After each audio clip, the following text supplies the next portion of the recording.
you. You're scared. And you should be. This is not your company anymore. Leave the cheek of CM Punk.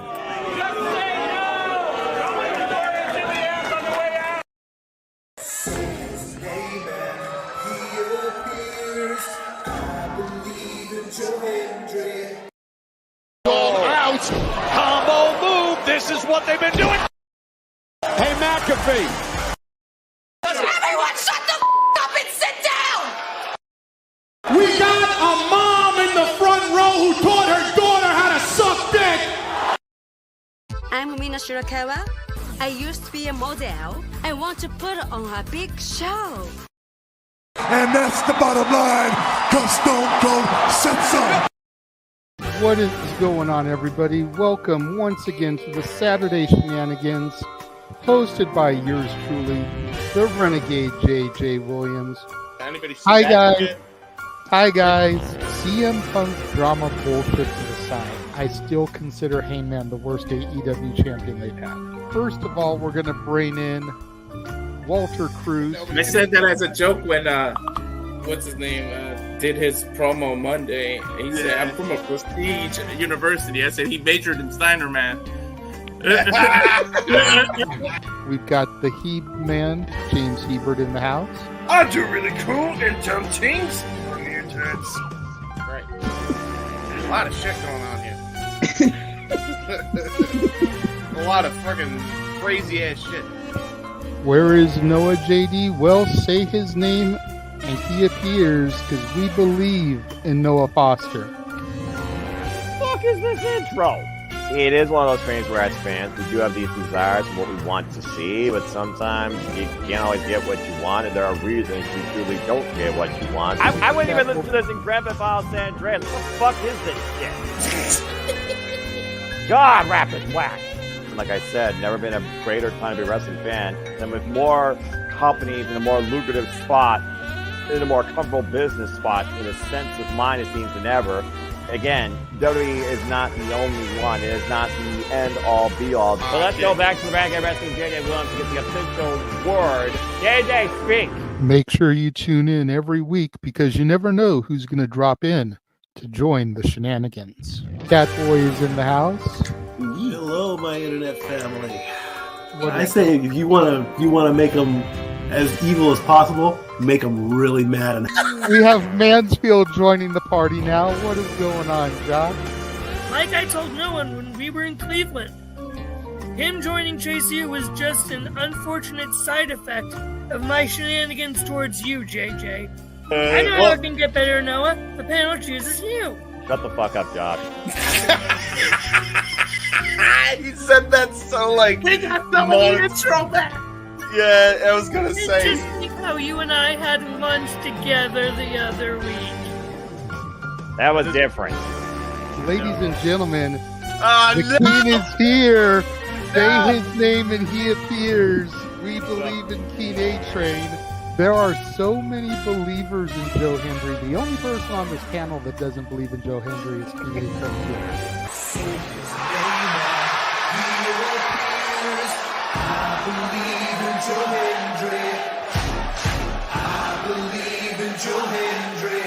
Tell the world why you do not believe in Joe Hendry. The reason I do not believe Joe Hendry is he is Fandango 2.0 in a entrance merchant. I rest my case, Your Honor. Hey! There's nothing wrong with being an entrance merchant. He has some of the best entrances of all time. Teleporting into the command center, all the way from Angel Grove High, Datilla. Oh, yeah. I went to the command center on Thursday. I went to Vasquez Rocks, which is where they filmed a lot of episodes. Somebody actually climbed to the very top of those rocks. I made it halfway. I was like, I'm not going up there. Definitely Toni Storm versus Mariah May. That's the one match I probably am looking forward to the most. I really like the story. I'm familiar with All About Eve, so if it plays out that way, I kind of know how this is gonna go. Say goodnight, Datilla. Good night. James, you did say his name, so he shall appear, ladies and gentlemen. first time on the Shenanigans. Jeff Meacham is in the motherfucking house. Ah! All right, we're coming in hard with the botch. All right, fucking hell. It's good to be back. It's good to have an opportunity to talk to the crowd on a Saturday. If you want to have yourself stomach through it, you can go back and watch when the Main Event Mafia took over Impact. That's what James is talking about. So if everybody just joined us, we're talking about people saving people, attempted murder, boys, and tips. Welcome to Saturday Shenanigans, everybody. Aren't you glad I'm back? Welcome back, Jeff. Cool.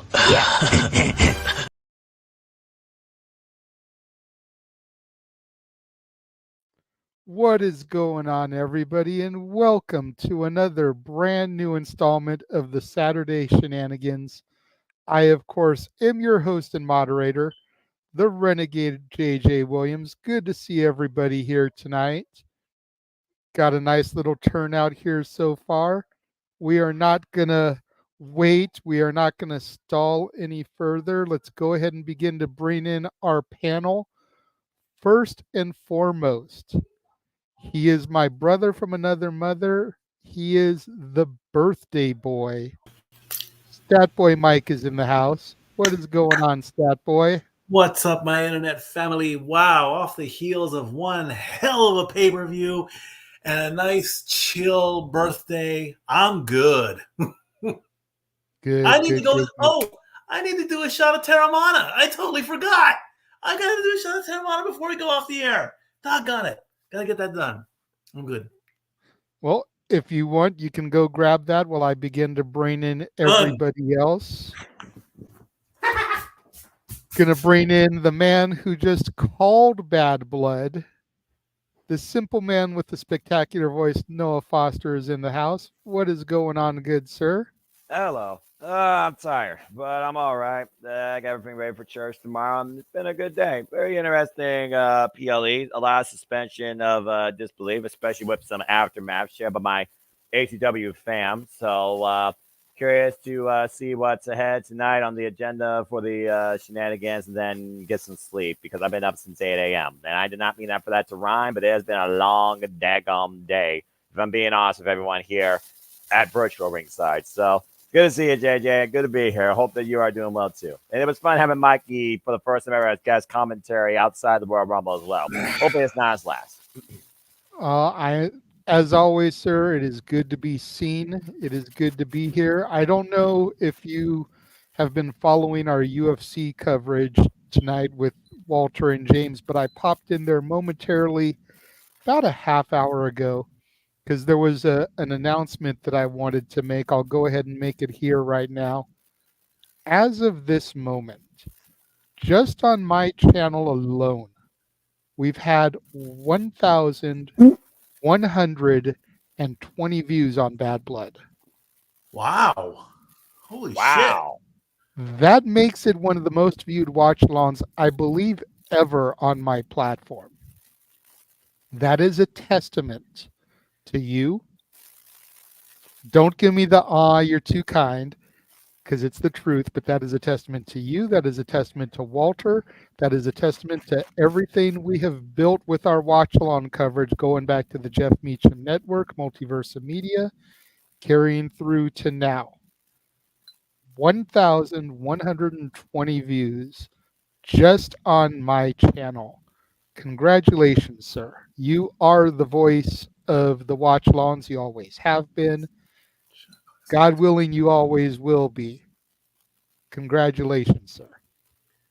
Humbled by that analysis and that comment. And again, everyone else makes it possible. So thank you all.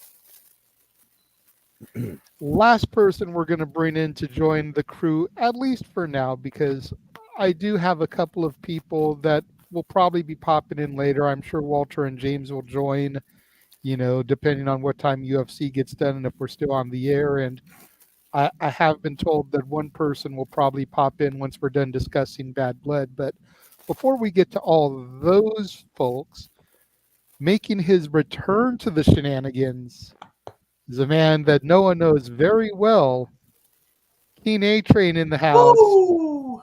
You.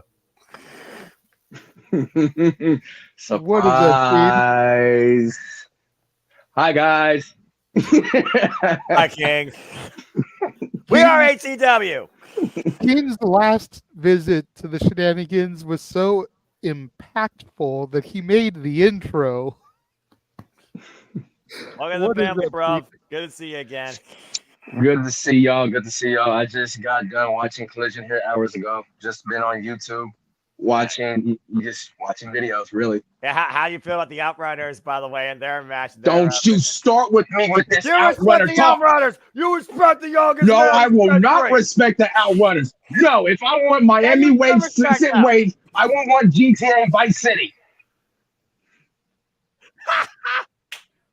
So I take it that Keen A Train is not an Outrunners fan.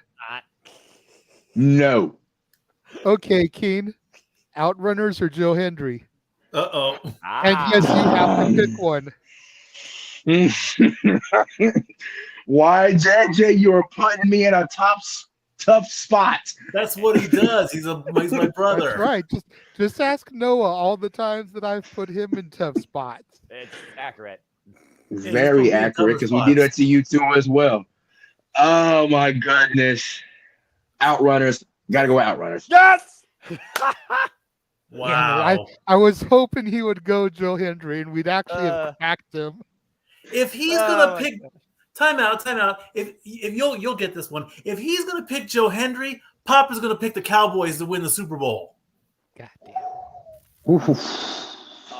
It ain't never gonna happen. Hey, damn. Okay, now I'm just a simple man, and I don't give a damn about any sport not in a four-sided ring called professional wrestling. Damn it! But on behalf of my best friend, whose entire family is Dallas Cowboy fans, you show those Cowboys at least a little bit of respect in the name of my friends. Damn it! Well, now see, no, you don't know the whole story. You see, Pop hates the Cowboys. He never picks them ever. The Cowboys could play the worst team in the NFL, and he will never pick them to win. Wow. That's how much he hates the Cowboys. Damn, that's a deep. That is accurate because I am the same way. Well, you're from Oklahoma, so you actually have a legit reason. Facts. And now back to the host, JJ. I just want to start off by saying that it is good to be here this evening. It's good to have you guys here. It's good to be back in the studio. I look forward to this every week. I know everybody else does too. So it's always fun to just kind of chill out, relax, discuss. What are those two words again, Noah? Oh yeah, the two words that define me in life. Simply put, JJ, why you ask me, it is professional wrestling. Damn it! Thank you. This week has honestly been a really big week across multiple companies. It really has. So I figured we would start with that. I mean, we had the premiere of NXT on the CW network on Tuesday. Yep. AEW celebrated its 5th anniversary of its flagship show, Dynamite. And then just mere hours ago, less than 2 hours ago, Bad Blood went off the air. 27 years to the date of the inaugural Bad Blood, which tragically, to Safet's comment, 27 years to the date that we lost Flying Brian Pillman. What a but birthday the that inaugural was. Hell in a Cell, the inaugural Bad Blood pay-per-view, and 27 years later, it all came back. They should have had Lexus Keen on the show tonight as kind of a tribute, just shown him in the crowd. Just for the little tip of the hat, you know what I mean? Because yeah, but one, he might be preparing for NXT and the CW to make his own impact there, and two, he could have been in the Legends Lounge. I mean, missed opportunity. Either way you look at it. And of course, the other missed opportunity was Mayor Jacobs. He should have been there too. Fact. That's true. I mean, they should have had Kane, Mayor Jacobs, whatever you want to dub him. They should have had him referee Hell in a Cell. Or at least introduced I think it. that would have been a good full circle moment. You know, Yeah. he made his debut 27 years ago in that match, have him referee Punk and McIntyre. Yeah, that's gotta be Say match. But we'll go ahead. We'll start with Bad Blood since that literally just went off the air. And no, I haven't had an opportunity to watch it. I literally got home from work about an hour and a half ago. But it is what it is. I knew we were going to discuss it. We can't come off of a PLE and not discuss it. This is accurate. So I'm going to get spoilers. Same. I already know the big news because I was sitting on the planter outside of Walmart waiting for my ride, and I tuned into our coverage. I was about to type a message, and then y'all signed off. So I know the big news in the main event. But let's rewind back to the very beginning of the show. And Noah and Statboy, since you guys were on the commentary along with Walter, who's obviously doing UFC, kind of match by match go through what happened, Cliff Notes version, thoughts, takeaways from each of the 5 matches. Noah, go ahead. You can kind of lead the conversation here since you're our main play-by-play guy. Well, like you talked about, Hell in a Cell, a lot of celebration history there as we looked at the 54th Hell in a Cell match in WWE history, and CM Punk and Drew McIntyre, literally, they shed blood and they went all out in their war inside Satan's playground. It was bloody, it was physical, it was taxing, and neither man were able to leave on their own power in the end. But the bottom line, CM Punk, as we saw, Statboy, he finally put Drew McIntyre to sleep emphatically with chain link influence. And he did it using his family, shoving beads down McIntyre's throat. Talk about adding insult to injury, the hubris of McIntyre coming back to haunt him, a victim of his own sins tonight in Atlanta, Georgia, as CM Punk survived hell and won. But boy, he barely was conscious enough to walk out the damn arena. Indeed, and double crimson mask for both wrestlers, which we have not seen in a very long time. Warranted. I mean, if this is truly the end of the rivalry between the two of them, you had to go out that way. Medical staff, they worked overtime on both of them. You know, it was just one of those matches where WWE stands for wrenches everywhere, because I never want to look at a wrench as a tool again. I want to look at it as a implement of destruction and all that. Yeah. It still was a little bit saddening to start the pay-per-view with that match. That could have been maybe in the middle, maybe the semi-main. You could have maybe switched it around a little bit, or even the main itself. But then I realized, you got to give the main event to the champ and the bigger names as well. So, yeah. But then after that, you said it was Tool time. We were on the verge of Tiffy time. Damn it! As we had Nia Jax and Bayley go at it, and give Nia credit's due. Show a little bit of technique, sloppy but still effective. Nice Rana takeover, but of course, mostly her power dominated the day, while Bayley used speed to her advantage. Things picked up once to go towards the end when Tiffany Stratton came down after Nia fell flat on the back of Jessica Carr, that poor referee. And we had a near cash in as Jessica Carr was able to regain consciousness. Don't know how.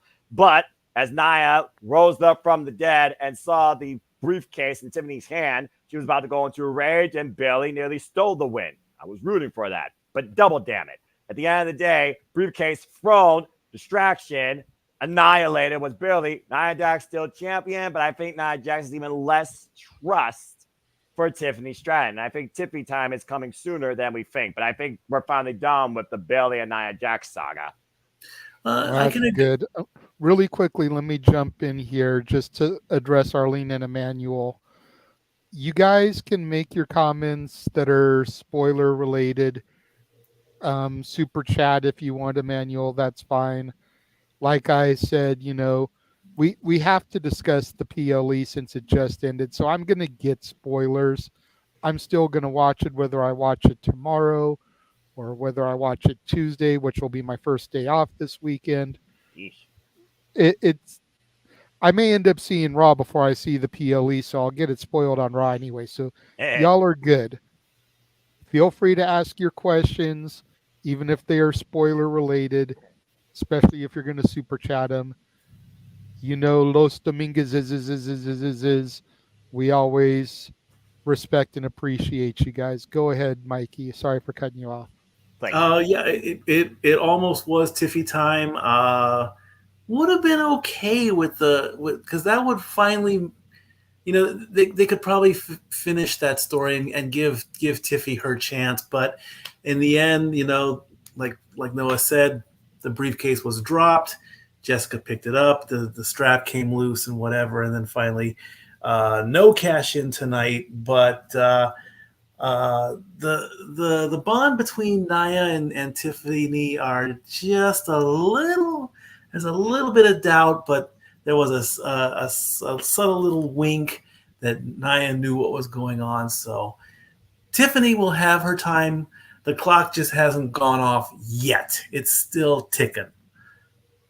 And then we went into. I look forward to the day that Tiffany cashes in, because that is the epitome of my NXT on the roster right now. Accurate. And maybe an extra reset for the main roster of the women. Yeah, and both Noah and I, when we first saw her as the NXT champion, we were like, really? This Barbie doll bitch? Beat Lara Valkyrie? What the hell? But she earned both of our respect. Tiffany is one of those diamond in the roughs, man. For someone who came through the NIL program, only been wrestling for a couple of years, you wouldn't know it. No, you wouldn't. She's definitely a star, but then again, when you're dating Ludwig Kaiser and you're running with the boys from Imperium, you better step your game up. European excellence with Tiffany Stratton. A very interesting combination outside Beverly Hills. But yeah, and as we moved on from there, waiting for Tiffy time, Judgment Day was upon us. It was time to see what the Terror Twins could do in the first half. Started with Finn Balor, Damian Priest. Finn Balor did every trick he could. There were moments where he got Damian Priest off guard, especially a sling blade on the floor and a sling blade in the ring. At one point, it was desperate times for Judgment Day's new proverbial leader, whatever you want to call it. And Carlito came down, JD came down. They almost gave him a distraction for the win after he finally did hit the coup de grace, but it still wasn't enough as Damian Priest was able to kick out. At one point, he jacked Finn Balor's jaw. I thought he was down for the count right there. In the end, though, it was Damian Priest that finally took Finn Balor south of heaven, straight through hell, and Damian Priest got the better of Finn Balor and Judgment Day, beating Finn Balor clean as a whistle in the middle of the ring after driving a chair in his face and Finn tried to use the chair. So right now, Finn Balor's case and value and this new value of Judgment Day down in the toilet, or trash in this case. Damian Priest overcomes Finn Balor. Moving on, we then got an announcement from the chief executive, Triple H, coming out to say that at Crown Jewel, a new title has been created, but it's not the title you think of. What the plan is that both male and female champions are going to battle each other. So right now, it's already being set up for Cody to face Gunther and Liv to face Nia. We revealed a brand new title. The problem with this title is, and I said this during the watch along, I wasn't impressed with it. It looked like an oversized paperweight. It looked more like your cell phone. Belts are this way. I've seen the belt. I've seen the belt floating around on Twitter, and it reminded me, if you played SmackDown versus Raw 2010. Road to WrestleMania with Cena, Triple H, and Big Show. It reminded me of the Clash of Champions belt. Wow, I haven't seen that one for years. Well, it was 14 years ago, and in King's credit, good video game for bro. I've never played a 2K video game. After SmackDown vs. Raw I was done with wrestling video games, so great throwback. But yeah, it looked like the size of my head, basically, for the center plate. ×2, stacked on top of each other. But yes, and apparently this title will be to crown the first ever annually Crown Jewel champion. Why? Why? Just why? I was hoping it was the rumored And I say that with the capital R in quotes, Intercontinental Women's Championship, because God forbid you do something with Shayna Baszler, Chelsea Green, Piper Niven, Ivy Nile, etc. on the main roster. But fuck that idea. Well, that's coming up 4 weeks from today. Then after that, of course, our semi-main event, having Liv Morgan defend her title against Rhea Ripley, because this is my brutality. Excellent match. Liv's gear was outstanding. It shocked the hell out of me to even see it. And then, of course, we have the return of the Tejana superstar, Raquel Rodriguez. We talked about it briefly. She came back and saved Dom from being turned into a human piñata. I mean, his birthday nonetheless. Actually, Mommy's birthday is October 11th.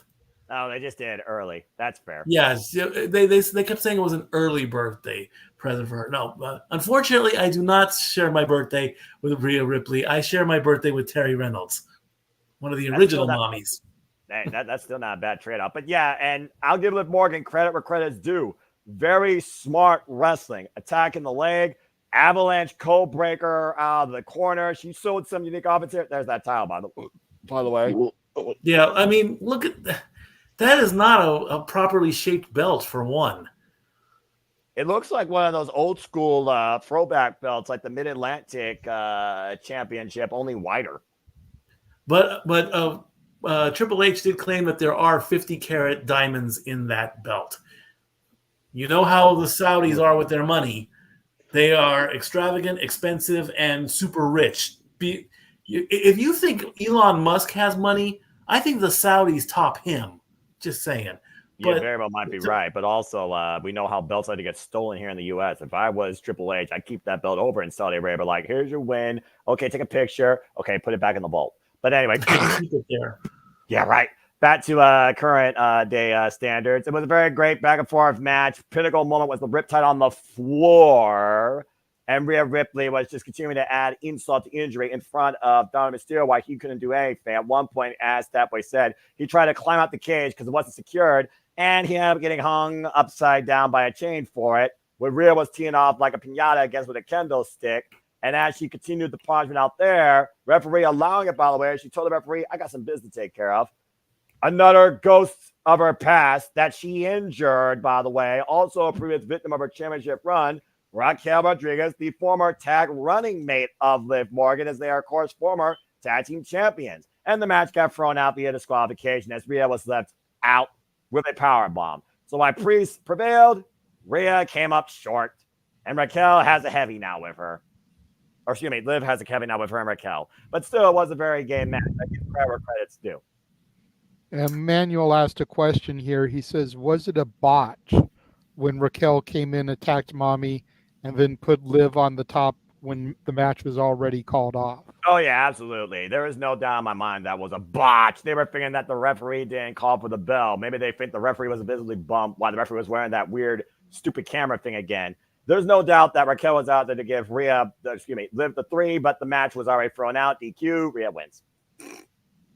And we agreed during the show that ref cam has got to go. It's a waste of time. It's a waste of technology. I mean, Google Glasses didn't even work. So what's the point, really? I mean, come on. I don't need to see a show from the referee's point of view unless I'm the referee. I don't care. And in fact, they hardly used it because all you saw was Dom and Liv, and then in the next match, which was the main event, they had a shot of Solo, and that was the end of it, really. I mean, it's pointless. Yeah, but speaking of the main event, good God almighty, was it long? Oh, it was so long that I could have ordered a pizza and eaten it from the time Samantha Irvin started talking to the point where the bell rang. Yeah, and that wasn't including the original band from Cody Rhodes College in Atlanta, Georgia, literally orchestrating his entrance before he came out to the ring to freaking Kingdom. And then after that, of course, we had the orchestrated entrance with an orchestra, by the way, again, for the OTC, the original tribal chief, Roman Reigns. Action finally picked up, though, when we finally got in the ring, and for the most part, it was, as you figured, Bloodline dominate and isolate. Solo Sikoa, Jigga Fatu focusing their attack on Cody Rhodes while neutralizing Roman Reigns or keeping him at bay. Jigga Fatu, definitely MVP of the match. Every time you fought Solo was in trouble, Jigga Fatu was the enforcer. He was the difference maker. He wasn't neutralized until Cody Rhodes literally threw life and limb, splashing. Here's a throwback for you with revenge. Cody splashing Jigga Fatu through the damn announce table, and both men were left for broke. As before he did that, Cody nodded Roman, "You got this." As Roman was isolated Solo Sikoa, he finally nailed him, and this was after the Tongas came into play, by the way. And Solo speared Roman for a near fall. In the end, it was Roman Reigns that pinned Solo Sikoa thanks to the returning Jimmy Uso. Bloodline versus Bloodline. The first bit of Solo Sikoa came back against his younger brother, brother versus brother, and Solo Sikoa got pinned by Roman Reigns, where afterwards it looked like Cody Rhodes and Roman Reigns, mutual ground. Before the bootleg Bloodline came in for the attack, and Jimmy even saying to Roman, "Hey, we got to do something about this, Uso." And so they did, neutralizing the bootleg Bloodline for now. So whether Roman's focus will eventually be back on the title, clearly it's still trying to get his bloodline and, more importantly, his Ulafala back, which he still doesn't have. But I think we know what's next for Cody. Time to reboot the start of a story and really get it going. Dun, dun, dun, dun. Final boss re-engaged. Finally, The Rock has come back to Atlanta with the 1, 2, 3, and the show went off the air. Cody versus The Rock is finally starting to renew their story because, again, when Rock left, he told Cody, "Your story with Roman's done, but your story with me has just begun." And we went off the air just like that as he looked at everybody and the bootleg blood in the audience during that. So you have no idea where The Rock stands, what's going through Cody's mind, Roman and Jimmy's mind, and Solo Sikoa, the Tongas, and freaking Jigga Fatu's mind. As right now, we're just like, what the hell? The Rock's back. And that was the end of the show. Overall, it was a very interesting PLE that definitely lived up to the name, Bad Blood. A lot of attitude unleashed. And why you could say that maybe some stuff was a little bit long, why you could say some stuff maybe a little bit poorly orchestrated or timed, why you could say that announcement maybe not be all it's cut out to be. It was still a fun PLE from WWE. Wouldn't you agree?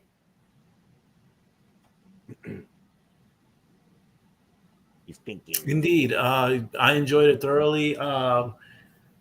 Great way to spend the day, you know, and who knows where the story goes. Any story at this point. Bloodline Civil War, Cody Rhodes and The Rock, Rhea Ripley lost, Damian Priest beat Finn Balor. Maybe Finn Balor has to channel his demon. And what the hell is going to happen next now separately for CM Punk and Drew McIntyre, where both men were barely able to stand on their own accord? You have to wait and see on Monday Night Raw. And, of course, they also talk about Monday Night Raw with Gunther insulting Goldberg by getting assaulted by Sami Zayn. Of course, Sami Zayn and Gunther will face each other one-on-one Monday night for the World Heavyweight Championship. They also hyped up Jey Uso taking on Xavier Woods for the Intercontinental Championship. And they talked about the Donnybrook that's going to happen between Sheamus and Pete Dunne. And, yes, a shout-out to my AEW fam. Thank you for that, by the way, King. We may know what's next for Cody Rhodes because apparently Kevin Owens assaulted him in the parking lot. Yep, after the show. Which brings to Arlene's question, was KO turning heel after the PLE a good idea? Well, it depends on how many people, A, follow social media, and B, when WWE is going to follow up on it. Suspension of disbelief. But we also know Kevin Owens, he literally turns his back practically on everybody. And I also think he doesn't agree with the fact of the matter that Cody Rhodes aligned with Roman Reigns. And why they got the job tonight against the Bloodline, maybe Kevin Owens feels a bit sideswiped considering what happened with Kevin Owens and Randy Orton on SmackDown against the Bloodline. Let's not forget, it was a fallout why Cody was looking to go to their aid, and they lost. But Roman and Cody beat the Bloodline tonight. So at the end of the day, I think Kevin Owens might feel a little bit at his wit's end with both Cody Rhodes and this bloodline nonsense. And he's attacking Cody for it. But that was really, bad blood. So all in all, and I know, Noah, you don't usually do like ratings or anything, but if you were to give the PLE a letter grade, where would you put it? A, B, C, D, F? If I'm just going off neutral letters versus the yeah, you don't have to do plus minus or anything like that. This isn't freaking high school or college where 1% difference could be the difference between you flunking and passing. Bad blood starts with B. I'll go with B. Okay, that's fair. Mikey, would you concur? Absolutely. The only stuff that didn't make it an A-level one or an A-level pay-per-view was obviously the long intros, bringing Jade, Bianca, and Naomi into the ring wearing red and then showing them in the lounge with everyone instead of putting up the tag team titles or even giving them a match or even utilizing Jey Uso in a match of some kind. Having Gunther come out, having Sammy come out during the conversation. All that stuff didn't need to take place. We could have easily fit in one or possibly two more matches.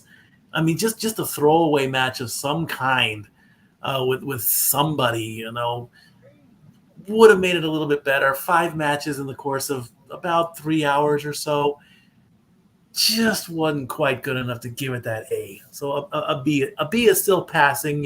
It's not the end of the world. It was good, but it could have been better. That's fair. That's fair. I'm still looking forward to watching it whenever I get the opportunity. Kane, are you going to be giving it a watch? Did you see it at all? I'm most likely going to give it a shot tomorrow, between tomorrow and Monday. Okay. All right. Good. Well, thank you for the report, gentlemen. Appreciate you. Anytime. We will now rewind things back to earlier this week, and we'll stick with the WWE. NXT made its premiere on the CW network. I was thoroughly impressed from the leveling up, if you will, considering that's the NXT B show, Level Up, of their presentation and everything. I thought them being on the road really kind of made it seem bigger. The crowd was hot. Granted, it's a Chicago crowd. Chicago crowds are notorious for being hot. Yeah. But still they were a hot crowd. They had CM Punk on board, which maybe not. That was the reason for the boost in ratings. But NXT ratings, from what I saw, were pretty consistent with what they've been here the last couple of months. It wasn't a significant increase. It definitely wasn't a drop. Been about on par with what they've been doing. So you can't really, say, oh, well, they only did that number because of CM Punk. They had main roster talent. But I'm considering this is my NXT, and I know we're still a long ways away from Noah's Black and Gold. And his. But it seems like with each passing week, each passing PLE, we're getting closer and closer. Because Noah's more and more invested than he was 2 years ago when him and James had to do New Year's Evil and they wanted to throw shit at the television. It was so fucking horrible. And we started talking about burger shapes. I remembered that. So with Roxanne Perez, with Julia having her in-ring debut, with Stephanie Vakir, who's got next, according to her statement a couple weeks ago on NXT, with Delta, who we saw the trailer for, all this different stuff coming, and especially in the women's landscape. I've seen a twinkle in Noah's eye when it comes to my NXT that wasn't there 2 years ago. Especially because that's the only WWE women's roster with actual merit, value, and booking quantity and quality. Continue. So I'm curious what everybody's thoughts were on the premiere. Was Roxanne beating Julia the right call? Was Trick regaining the title from Ethan Page the right call specifically? Because I'm still questioning those two decisions. As much as I'm a fan of Trick, I feel like Ethan Page's run was too short.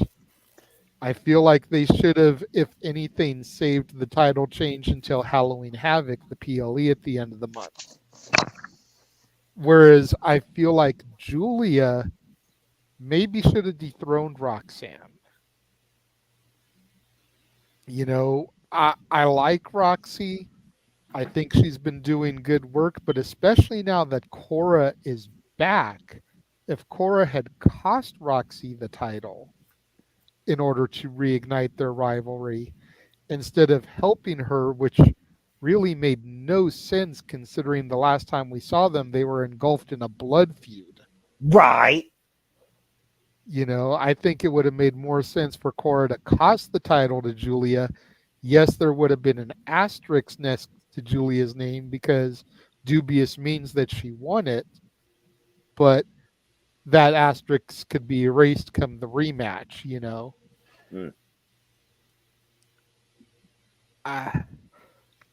Don't get me wrong, I like Roxy as champion, but I'm wondering, with all the hype that they've put into bringing Julia in, if having her retain was the right call. Noah, you were there with me for the watch along, so I'll go to you first, and then Mikey, I saw your hand go up, and then we'll bring it to King to bring it home on this topic. I'm not sure if he watches NXT, if he's even got a dog in the fight on this one. So You might look at highlights because as part of the ATW fam, we always, as tradition, acknowledge all things wrestling, even if it's only by highlights for certain companies and certain shows, WWE being one of them. But NXT is probably the one, with all due respect, shout out to SC, probably the brand the ATW fam pays the most attention to. So that being said, it's one of those things where, again, new era. We went from black and gold, rip, to rainbow bright, shit, to the white and gold. Now let's call it what it is, smoking silver and black. I'm not even sure what the hell you call that color code. Yeah, silver and black. Yeah, something like that. And new titles, new feel, still NXT. Definitely gave back that attitude vibe, that energy, that passion that brought up NXT to life for us back all the way back in 2015 or whatever, 16. I think of it like this, though. With Julia and the hype in her in, she still is very unknown to WWE, but I thought it would be a great WTF moment on the premiere for Julia to get the win. I was holding out for that. I was actually holding out for Julia to win, Roxanne to snap, Cora Jade to come in and become the proverbial baby face, since we kind of blur lines between heel and face in your NXT. But now these two as an alliance, kind of like, removes the entire path. Maybe they think Cora Jade's injury promo, they don't want to do something massive like that yet. I don't know. Questionable call, especially for that. Definitely for me, though, I think the best delivered match outside of that was the street fight. That was ridiculous. What Zachary Wentz and Wesley did, trying to literally remove themselves from their past as Rascals MSK. Wesley had to prove a point. The risks taken by both men, including that ridiculous Beal or toss, or the hell you want to call the top rope, over the table almost. Definitely was the wildest affair I saw. By the way, shout out to those that started off the call. You all did a good job. And then, of course, we talk about hyping up Obafemi, Tony D. Is Tony D the guy to beat the ruler? There's that suspension of disbelief in thinking about it because they're running it back into a short period of time. You talk about long title reigns. Obafemi's been champion since January and still unpinned and unsubmitted. So someone definitely needs to change in NXT when it comes to the titles. So I think it's questionable for the women, but I think there's more suspension of disbelief that we could see a change in St. Louis for the North American Championship. And then the women's tag, I thought it was interesting considering, again, we kind of knew what they're going to go with there because, again, they were in front of the CW officials, so you had to bring your best out. And I knew that Lola Vice and J.R. Parker were not going to coexist. That's way too hot combustible elements trying to come together. No, you're just waiting for an explosion. Those two are probably going to face each other one-on-one after that fallout. And then the aftermath post, just probably get more main roster, hype up, crossover, meh. Now, with the main event, I look at it in two ways. Yes, even Paige reign may have been short, about 3 months, if that. But they built Trick Williams up for this moment. And I always said when it comes to network premieres or big-time shows, you need someone to really give the people to take away from it. You need a moment. You need something. And apparently it wasn't for the women. It was for the men. I think Trick Williams winning was a cool idea. I think the setting was right. And I think Eva's not going to be too far away from going back after that title. And the suspension with the whole CM Punk and even Paige feud fallout to follow up after this, whether it's in St. Louis or Halloween Havoc, I think it was a nice touch. I think Trick winning it back was the right call because Ethan hasn't pinned him. Trick finally pinned him. Technically speaking, you could say for Ethan and Trick, it's 1-1, but more so it feels like 1-0 if you ask Ethan. I think the NXT tournament was the right call. I think the women's one wasn't the right call, and I thought the show overall was pretty damn decent. Good premiere. We'll see what happens next week in St. Louis and what happens following that, whether they stay on the road or go back to Florida, and I no longer see yellow and gold. I see black and silver. But a good kickoff. This truly is a new era of NXT, and so far I'm for it. Okay, Mikey? You're muted. Botch.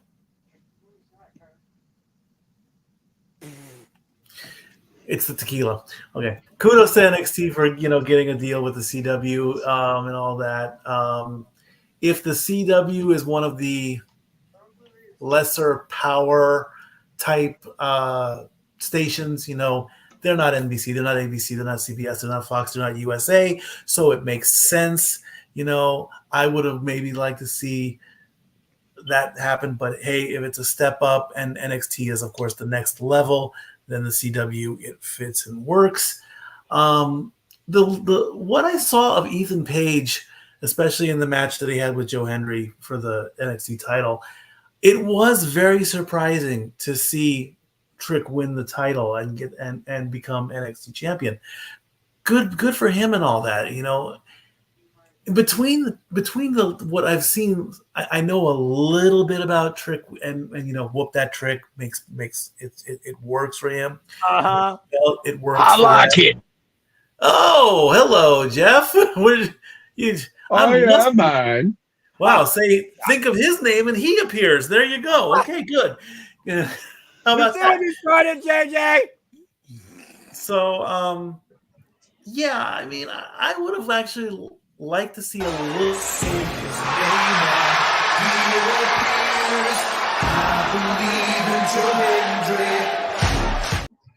Clap. Do you believe?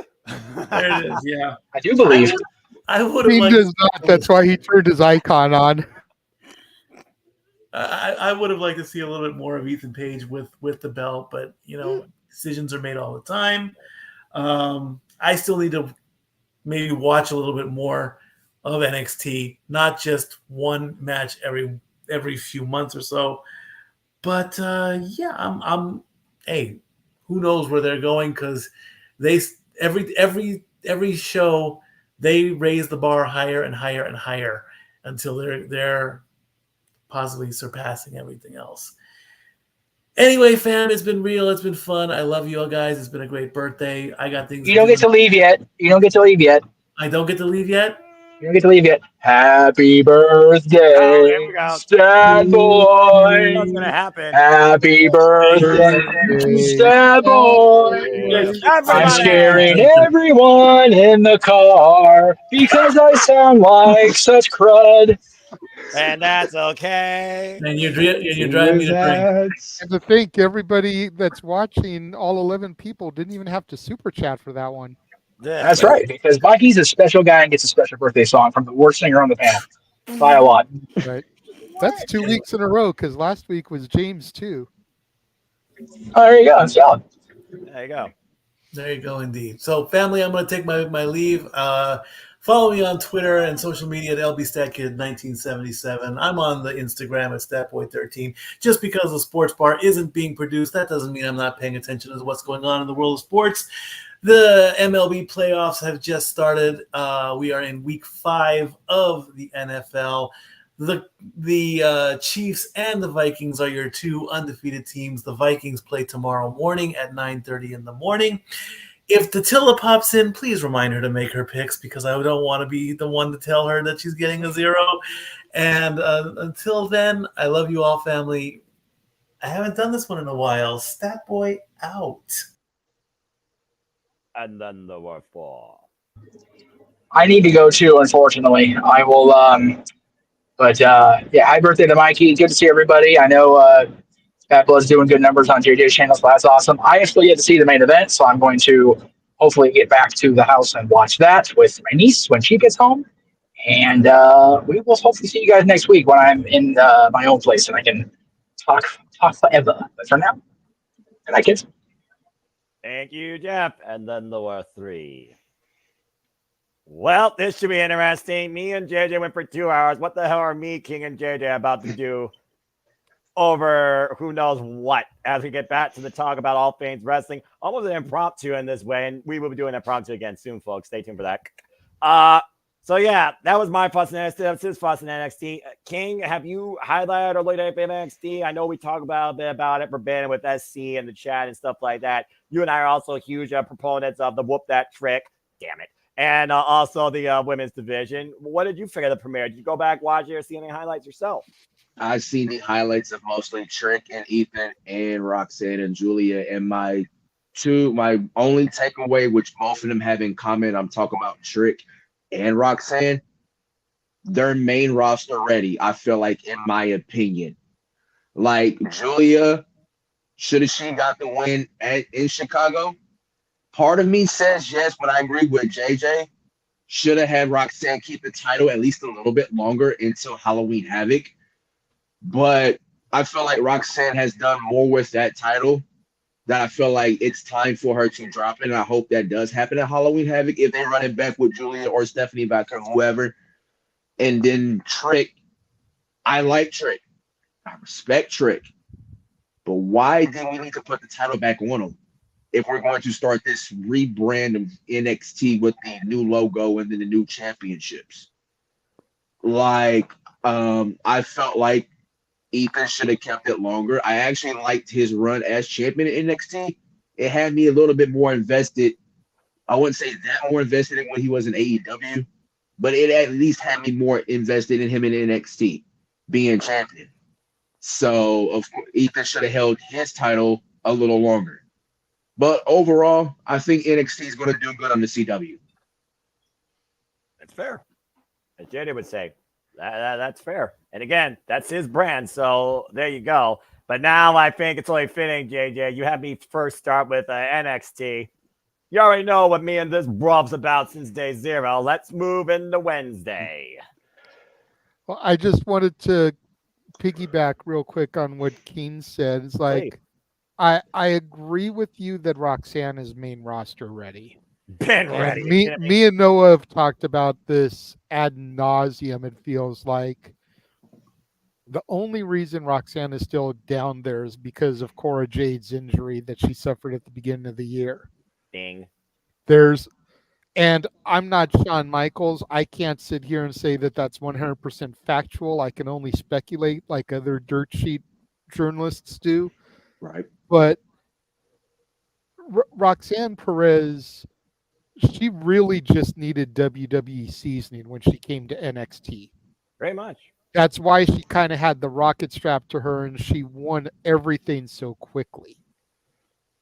It is Noah and I's belief that she was supposed to get drafted this year, maybe over Alba Fire, Isla Dawn, maybe over Tiffany Stratton type of people. Kiana James, who's done Yeah, exactly. But the reason she didn't was because Cora was supposed to be in the Roxanne position. Cora, we think, was supposed to be that anchor. She was the heel. Roxanne was the baby face. That's why Roxanne's heel turn kind of started off shaky. I always envisioned Roxanne as like the Ricky Steamboat forever babyface. Mm.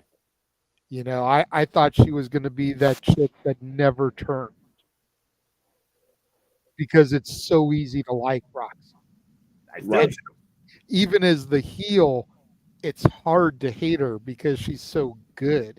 The only reason I hate her is because her promos have slipped.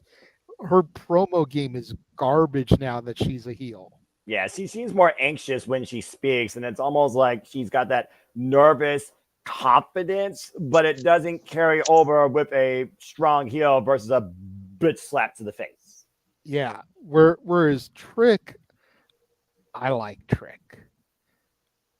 I feel like he's not ready yet. And the main thing that makes me say that is like, if you watch him in the ring, he seems like he tries to go from move to move too quickly. He doesn't allow stuff to breathe, and sometimes it results in him being sloppy in some of his moves. I think back to a comedian that everybody should know, Larry the Cable Guy.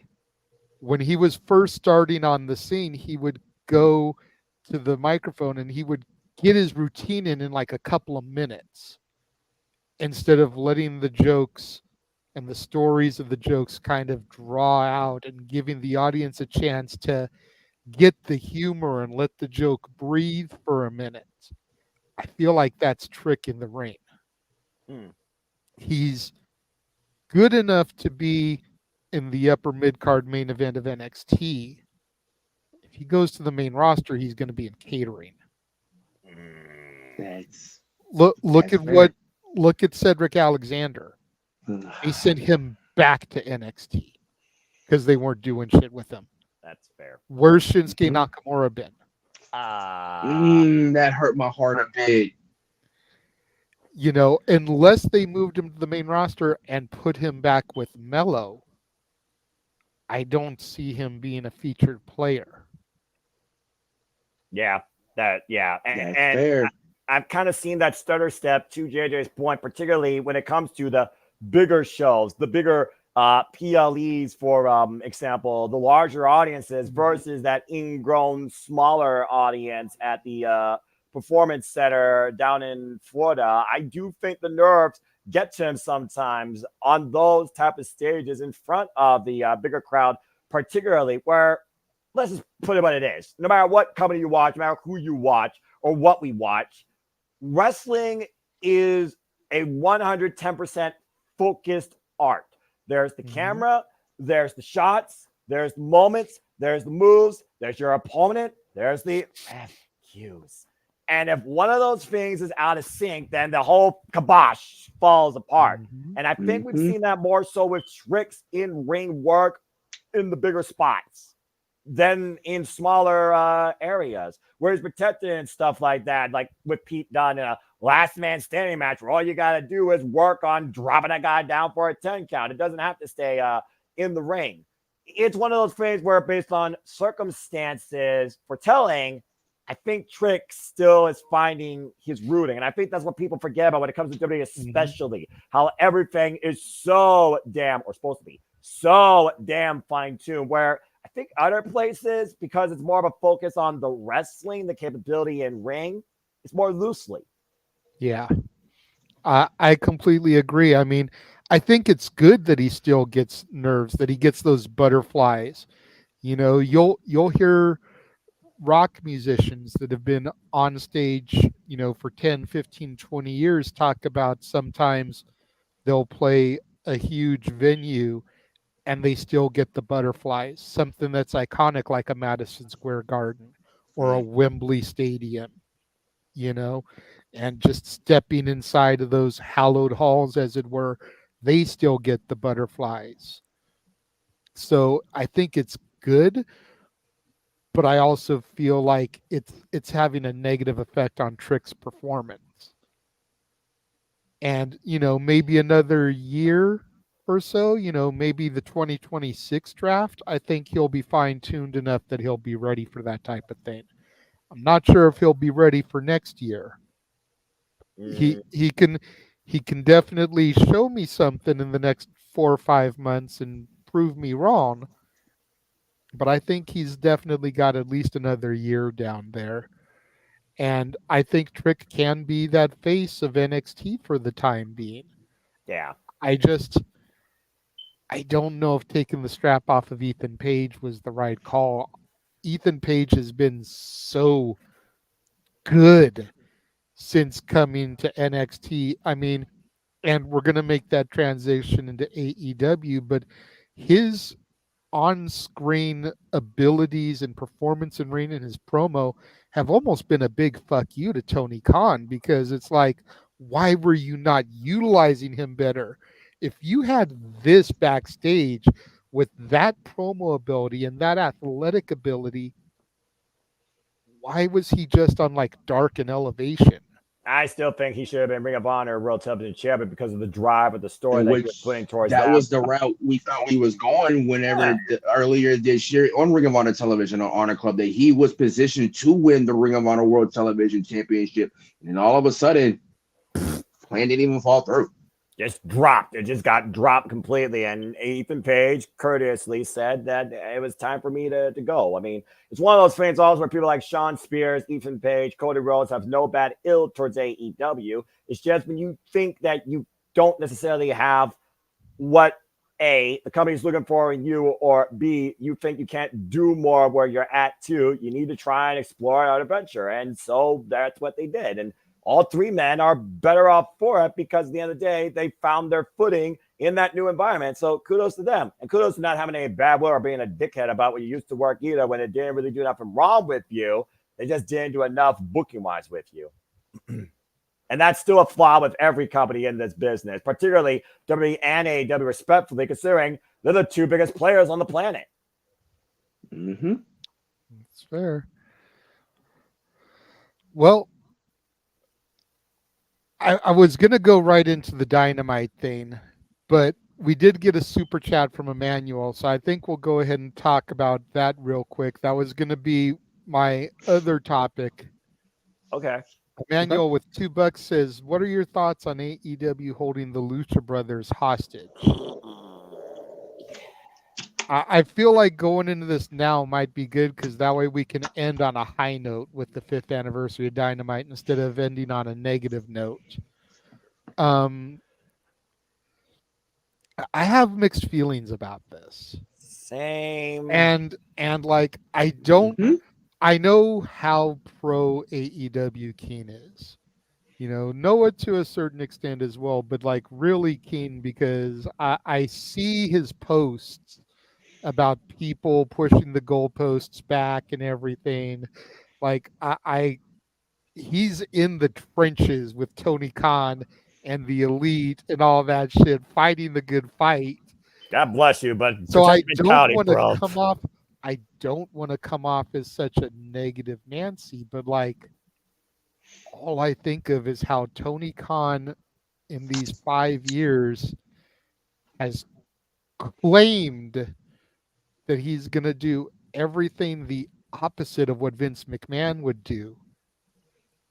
And adding time to Rey Fenix's contract is exactly what Vince would do. If they want to be gone, if Penta's contract is up in theory and is only there because you're holding Rey Fenix hostage, like, just let them go, bro. Is it really that serious? Are you going to do enough with them to make it worth your headache? They were supposed to be the trios match at fucking All In. It was supposed to be Death Triangle getting the trios titles, but instead they went with the Packpool Combat Club, as they've now been called. That still confuses me to this day. So it's like, if they had gotten the Lucha Brothers to re-sign, it was going to be them. But clearly they don't want to re-sign. They want to go where there's greener pastures, allegedly, in their eyes. Just let them go. Why force somebody to be there that clearly doesn't want to be there anymore? Because all they're going to do when you put them out there is give a subpar product. And they're gonna phone it in. Mm-hmm. Mm-hmm. And I still scratch my head as to why Penta wasn't pushed when Rey Fenix would go down with injury. The man's a former Impact Wrestling World Heavyweight Champion. Correct. And Lucha Underground champion. I always forget about Lucha Underground because I never really followed it, so forgive me. But I loved it. It's okay. Same. But like, why would you not push him more? You've got 15 mid-card fucking titles. You couldn't have thrown one of them on him during Rey Fenix's injury? I mean... And Rey Fenix's only singles title was a fluke because Mox got injured. And they called an audible mid-match. Yep. Grand Slam. Like, what the hell? But that's my take on it. It's just like, dude, you're being the person that you never wanted to be by tacking this time onto his contract. And if he doesn't want to be there, just let him go. It's gonna save you headache. And probably save on the budget too. I don't understand what goes through like these contracts and these business agreements. I don't work for the business. I literally just follow what's on my screen when it comes to TV. I'm not deep like King when it comes to observing. Again, protect your mentality, but no disrespect. Observing every nook and cranny of this business, practically reported by some jabroni. But the thing of the matter is, even though it's Tony Khan himself, let's admit it, he's sometimes been a fool on the Twitter too. Everyone has been. I was going to give it to you. I don't understand if you have something of value that doesn't hold the same value at one point. Just cut your loss, save a buck, not a young buck, save a buck, and just move on. He has so much more talent waiting for that spot, wanting maybe that moment. What John Moxley might be talking about the complacency of this company, I don't think it's all on everybody in the company. I do think there is some complacency clearly because some people just want to get a paycheck at the end of the day because, again, wrestling fucking hurts the body, and you also don't know. Safety on point. But the fact of the matter is, if even the higher-ups are as petty as some of the talent that is complacent to sit in catering and take a paycheck versus do the work, then why do you keep paying them? You have to look at their morale and see if there's something wrong. You have to look at their bodies and see if they need maybe some attention. You have to wonder where their mentality stands when it comes to what they bring when they're on screen, whether it's a promo, whether it's a moment backstage, or whether it's just a match out of the open in some crazy circumstance like we have seen in Casino Gauntlets, where everybody pretty much does do the work in those.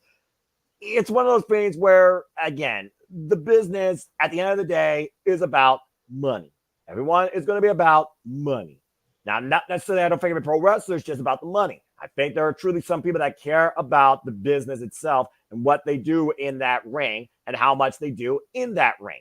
But as far as the Lucha Brothers go, if they want to go and explore other territories and their contracts have been served, I don't think you have a right to hold them for any reason, even if they weren't injured to do a period. Now, maybe they're trying to get that money back on the injury, but if they're not getting paid back in holding them and it's costing them, then I don't see any sense in the delay.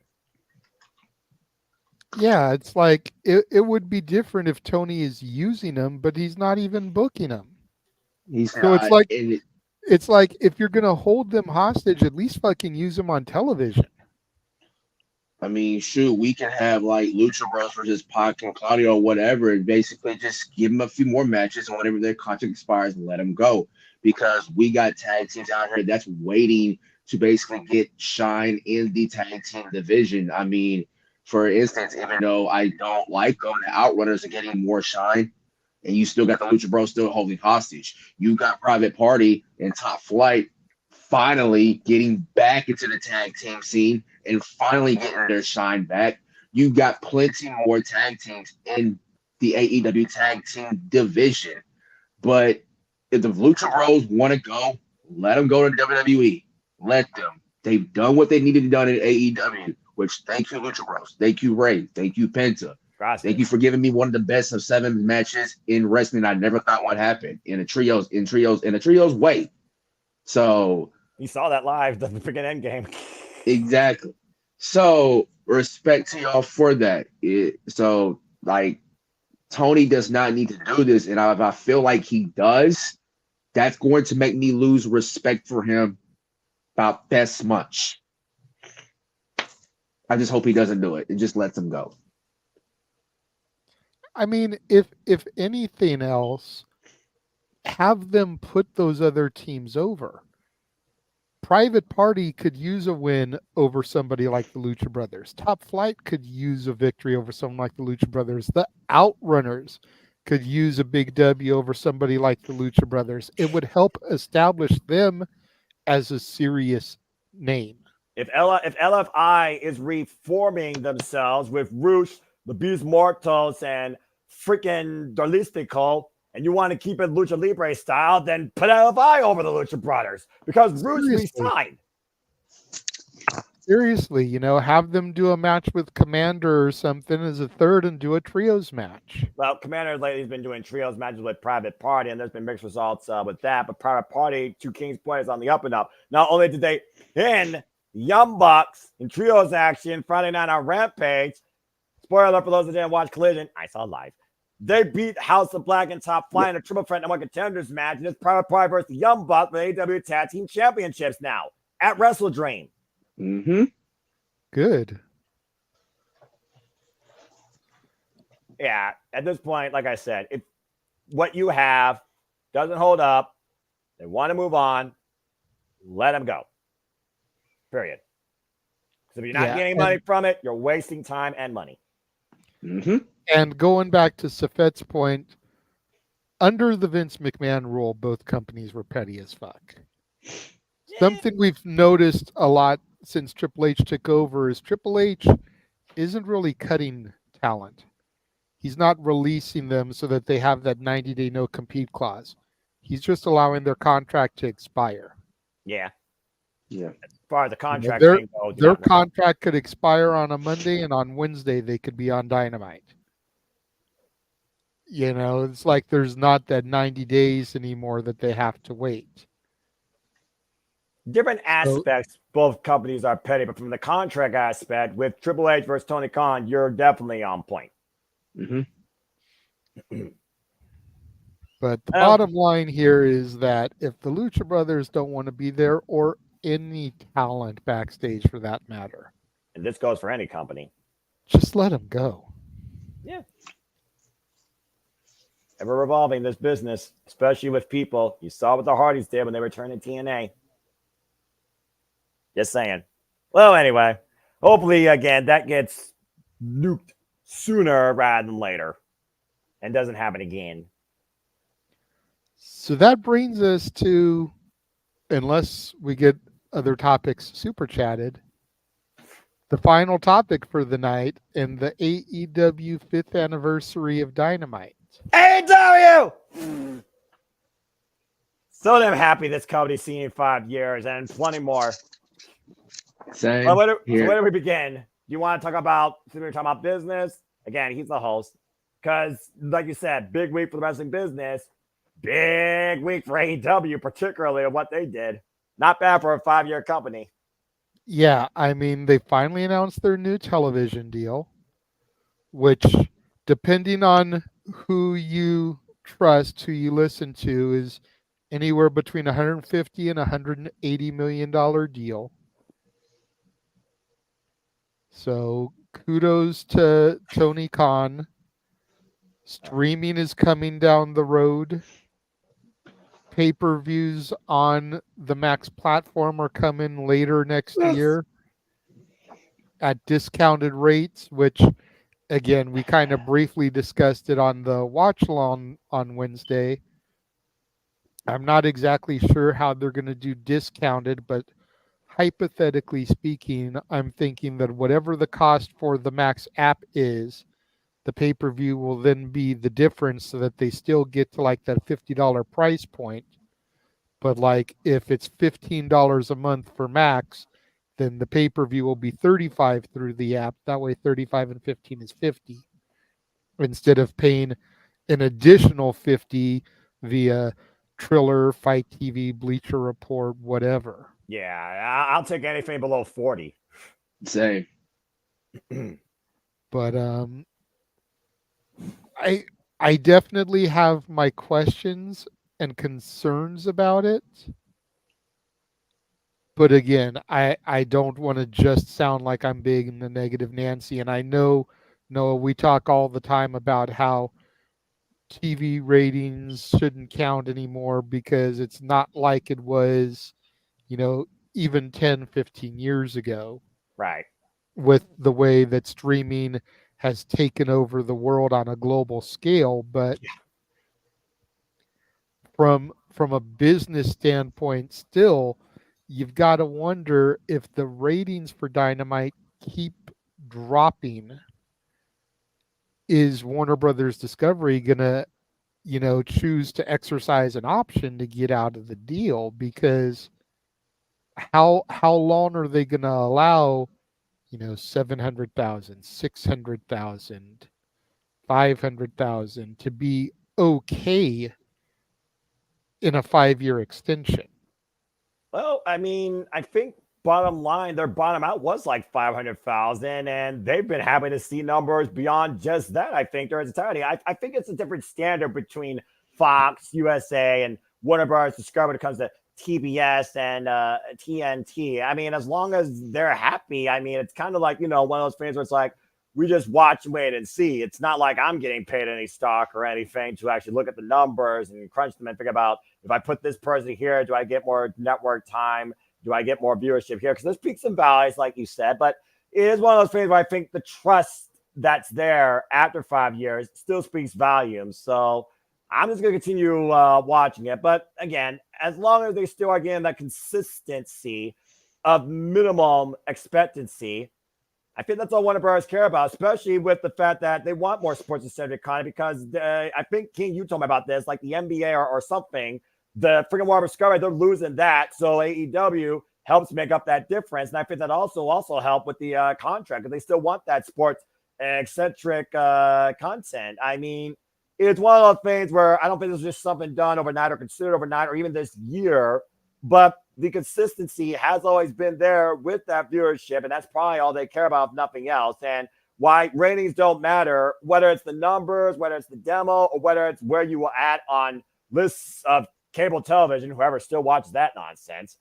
As long as Warner Bros. Sees that AEW is still somewhere in the top 10, top 5, top 15, doesn't seem like any different to me right now at this point. They've done the last 5 years, unless there's something bigger than AEW that shows up that Warner Bros. Discovery may want to buy before WWE. I don't see anything changing for the time being. And I'm okay with that because as long as I still see it on my screen, I'm happy.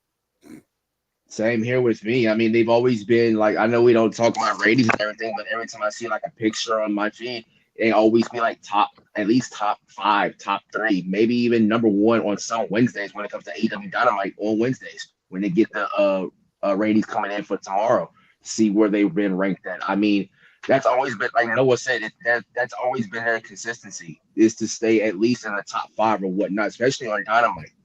To when they come out, the ratings come out every Thursday.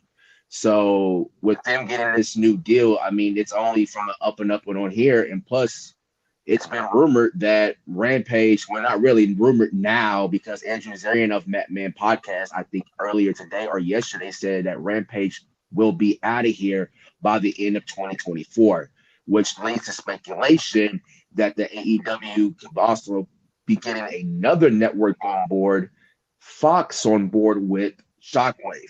Again, it's just rumored and alleged, but from what Andrew Zarian said about Rampage, it's about to be out of here by the end of 2024. Well, I suppose that saves money, but Rampage still gives talent a chance to showcase. So I'm curious how that affects like Dynamite, for example, because Rampage is taped after Dynamite. So would they just replace that with Ring of Honor? Or could that be like you're talking about the new rumored program? And let's just put it out there right now. Fox wasn't getting jack shit they wanted from WWE SmackDown. So why they think AEW could do that in less time, unless it's a lesser Fox network? Please FS1, because Fox sucks. Maybe that could work, but anything related to Fox and wrestling, I'm always going to hold on suspension of disbelief. And the rumored date if they do get this deal announced, the rumored days are on the rumored mill is between Tuesdays and Thursdays. Oh Lord. Here we go. The internet's gonna be like, oh, it's another war. There is no damn war. Just watch the hell you like and leave the rest of the people alone. Damn it. But that actually brings me to my next point, though, Noah. And like, I think the true test is going to be how Title Tuesday fares against NXT next week. I say, especially with Shockwave probably coming in, and then, like I said, the dates that they're talking about, Title Tuesday could be a big testament to that. But why are they doing it literally an hour after NXT already started?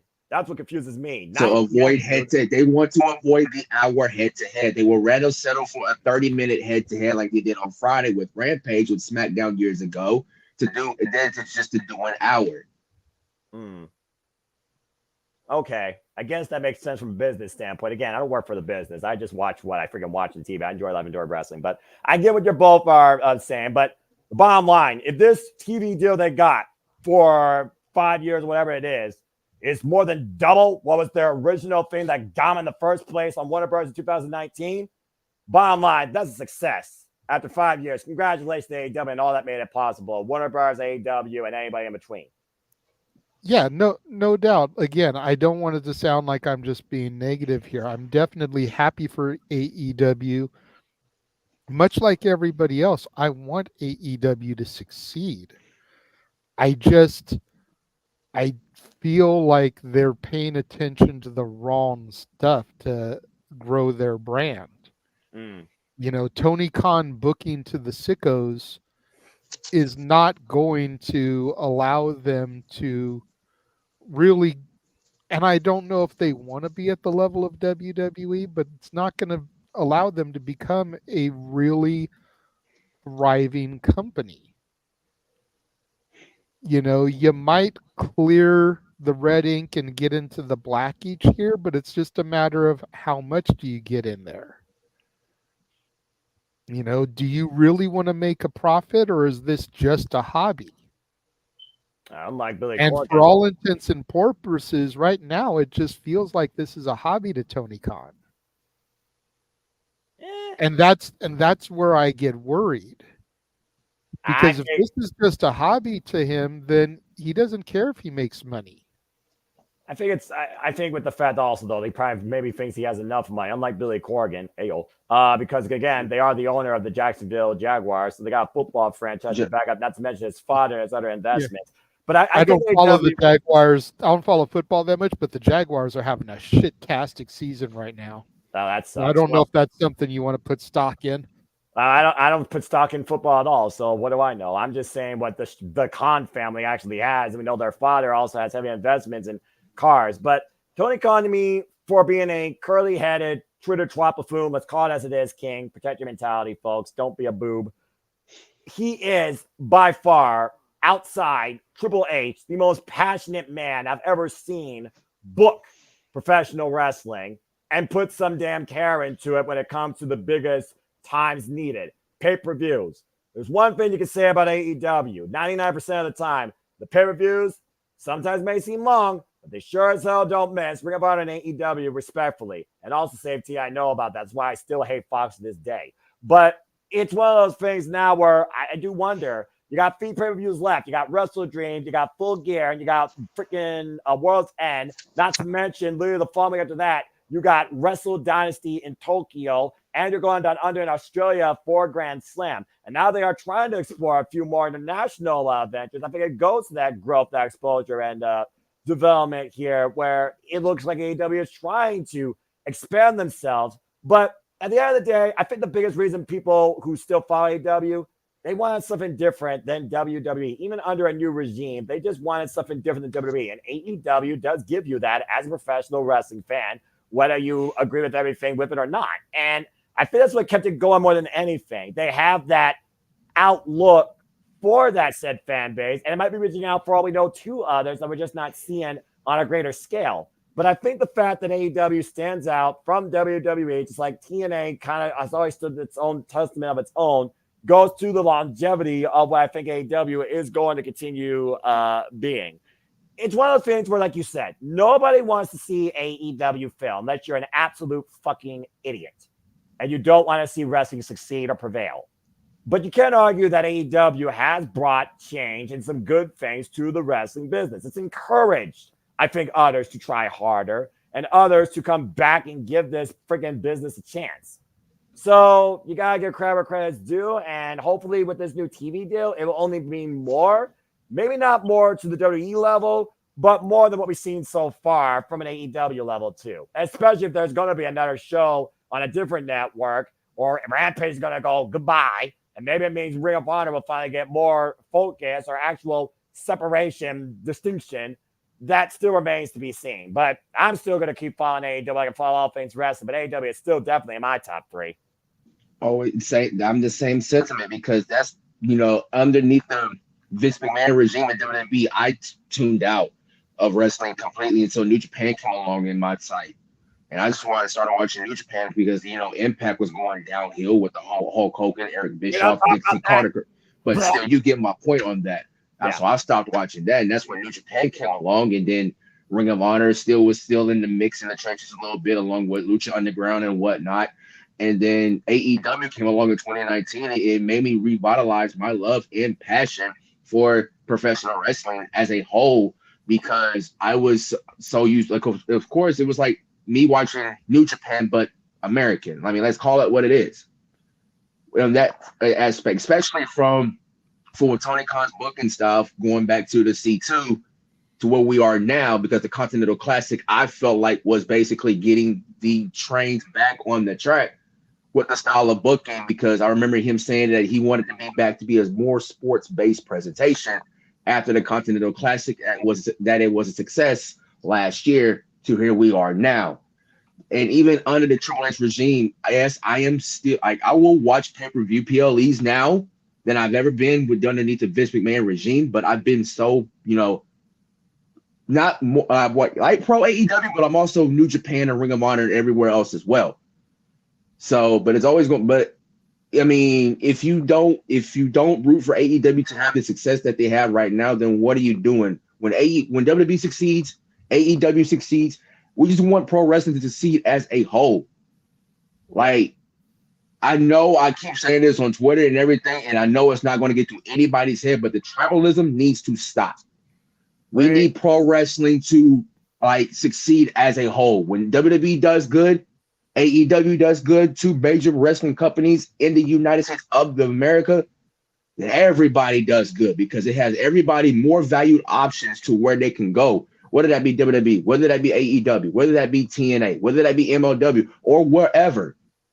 When AEW gets a new deal like that, or WWE gets a new deal like with their Netflix deal that announced, the pro wrestling industry is good and it's thriving. Stop it with the tribalism. Something about the diatribe you just gave, Kane, it set off a light bulb in my head. And I don't know, maybe it's just me, but I'm a spitball here because I think you'll be able to understand where I'm coming from and relate to it. Noah, not so much. But the last time that I can think of where I really saw this type of tribalism was Bad Boy versus Death Row. And the whole East Coast, West Coast hip-hop rivalry. Whoop. Mm-hmm.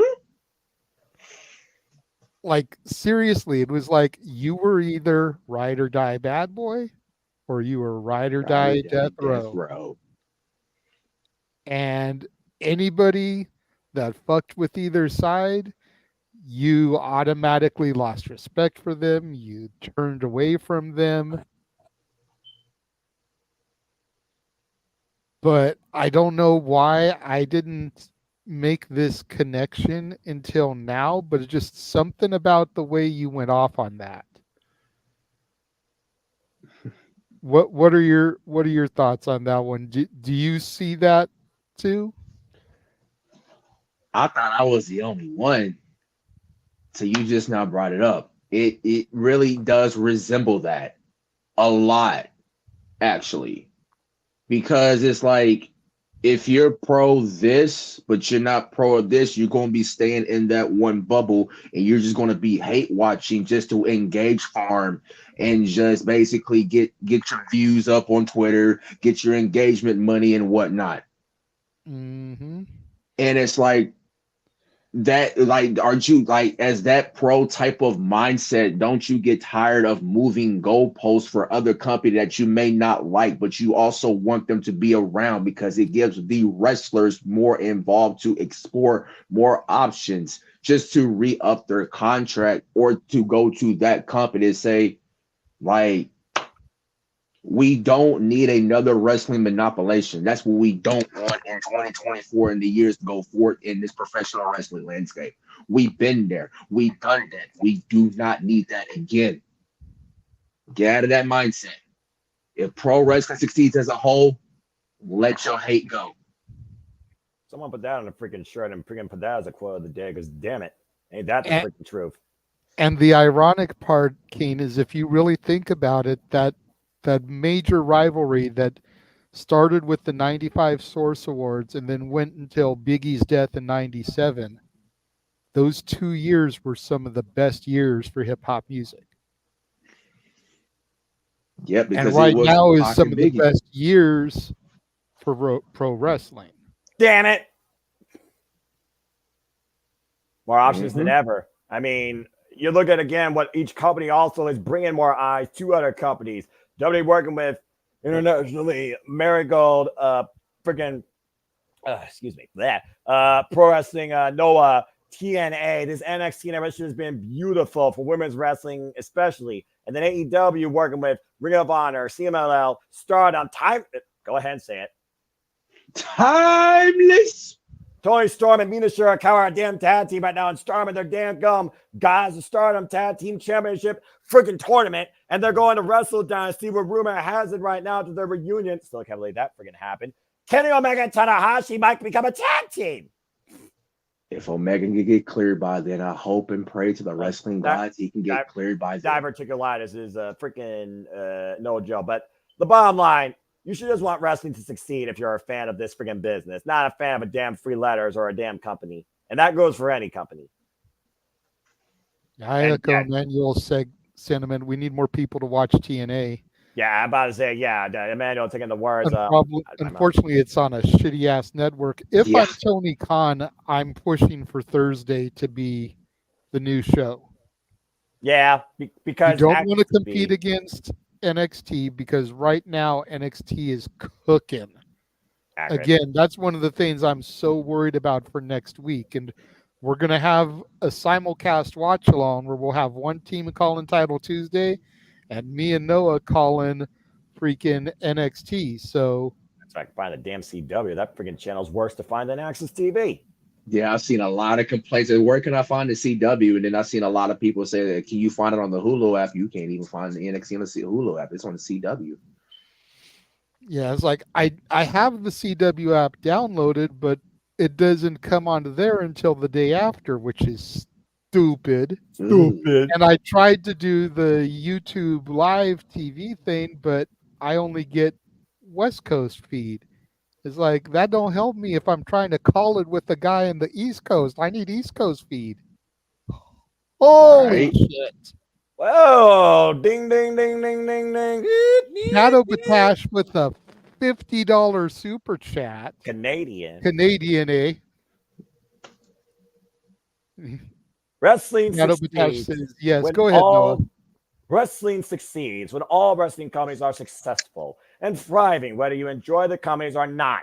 The more, the better. You don't have to watch everything, but damn it, enjoy what you like and leave the people who like what you don't alone. If you don't have nothing nice to say, don't say or tweet, you friggin' twats.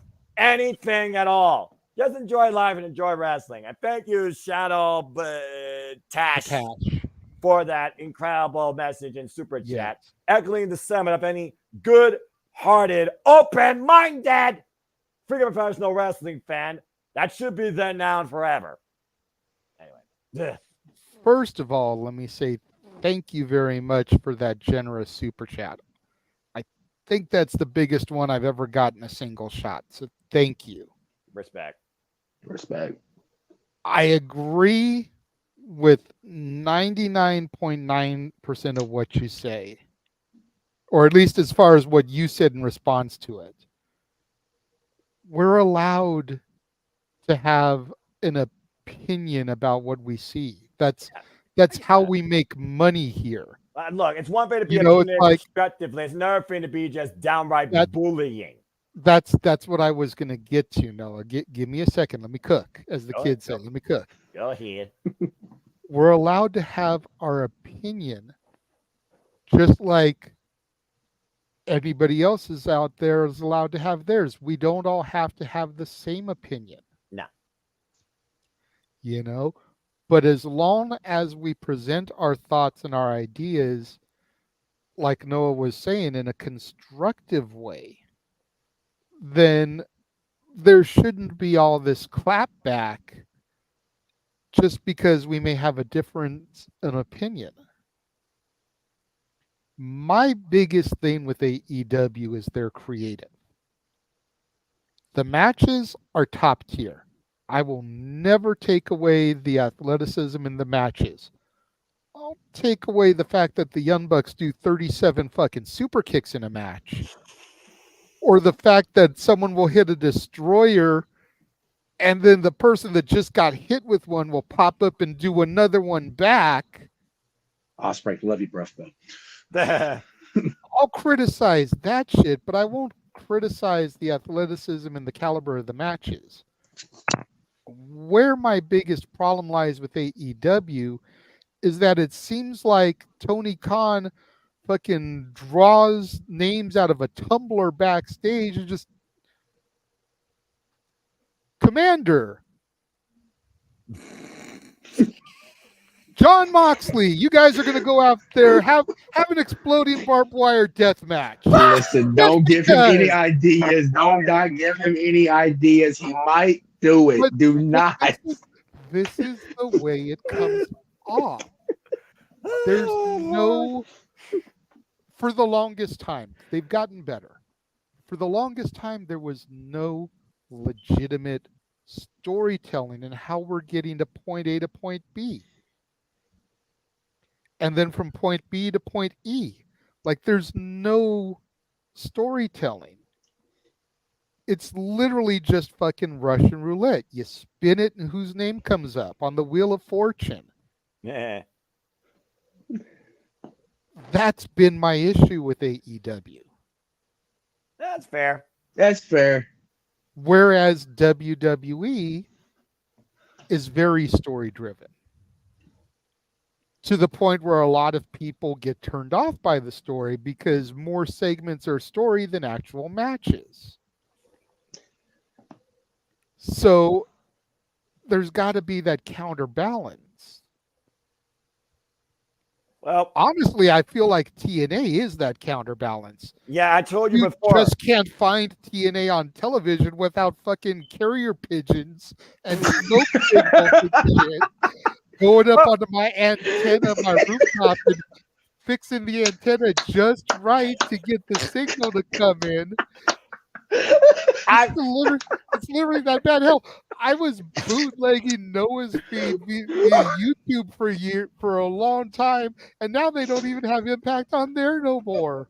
Yeah, I'll put it, God, no lies attempted. I'll put it to you like this. One has more incredible matches. One may have more compelling storytelling. As long as you love to binge watch, continue on a freaking series, even if it's the same old story. I'm not singing that song. But the bottom line, TNA is that happy medium. Great balance of wrestling, great balance of story engagement with backstage segments and interviews. You can find a happy medium if you approach the TNA strategy. That's Scott D'Amore used to lead a lot. And of course, Gail Kim, who I know still is a heavy influence on the most influential women's division on the Western Front, still to this day with the longest longevity of alternate booking and the deepest booking, the Knockouts. AEW, for me, I like the fact that not every match does have a story. I just want to see some damn good competition. Yep. Sometimes the tournaments is what brings that out. With WWE, it does feel like I'm more so watching a reality show with its slower pace and more focus on actually what happens outside the ring versus inside. And maybe that turns me off. It's different elements that do bring it together. But if too much of one element is put into it, consistently, you're going to freaking burn me out or draw me out quite consistently. And See, again, there's a reason why I only watch highlights mostly for WWE programming outside his NXT, where they actually have some full matches thanks to the YouTube channel I found. And I keep up with AEW consistently, mostly with King, because we have a virtual watch that also encourages us. We do our Dynamite watch-alongs. We watch Dynamite weekly. Collision to the point now, I have Internet Archive where I watch it on Sunday or I DVR it on Sling. And then everything else I watch in and out of international wrestling, primarily Stardom, NOAH, and New Japan Pro Wrestling. I watch subscription service or Internet Archive because there's so much, but there is a certain level of what I want. And not necessarily a single product gives me that every week. So I don't watch it live every week. I think the only thing I watch live every week right now, because mostly we just do our watch as a tradition, is Dynamite. Same, because like with AEW, me and Noah, the bro can attest to this. We watch New Japan, so we follow that style of booking. And then WWE, of course, they're always going to do their thing. And like he said, I mean, I only watch highlights, of Raw and SmackDown on YouTube. NXT, I'll watch highlights or I'll catch the full show whenever I feel like I'm in the mood for it, really.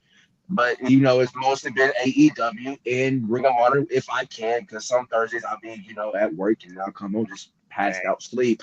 So, but yeah, the only time I even engage is Dynamite, and sometimes on Collision and maybe Rampage, you can kind of hear me out here and there. Thanks, Bucks. You had to do that on Friday, get me engaged in your match with Private Party and Shibata. So thank you for that. And I watch TNA now, to JJ's point, Access TV. Again, I don't care what channel it is. I don't care what program it is. Even at EW, it's still going to be the same thing with me. Fuck television. That being said, the TNA Plus service, I'll give credit where credit's due. It's affordable. It's freaking reachable. The only commercial is a dumb backdrop song saying TNA will be right back. But at least it's freaking reachable. Yep, I forgot to mention TNA in there too. Yeah. Anyway. See, and to your point, with more than likely the loss of Rampage, with there then being two solid shows, Dynamite and Collision, I feel like Collision can be your Wheel of Fortune matches where you just spin the wheel, make a deal, two people can go out there and have a match. Or four. Let Dynamite, your flagship show, be the one that actually features some story-driven shit. This Moxley thing is some of the best storytelling that I've seen on AEW for a while, with the only exception being the Mariah May Tony Storm angle. Mm-hmm. Mm-hmm. I feel like dedication and devotion to stuff like that is what's going to bring the casual viewer in.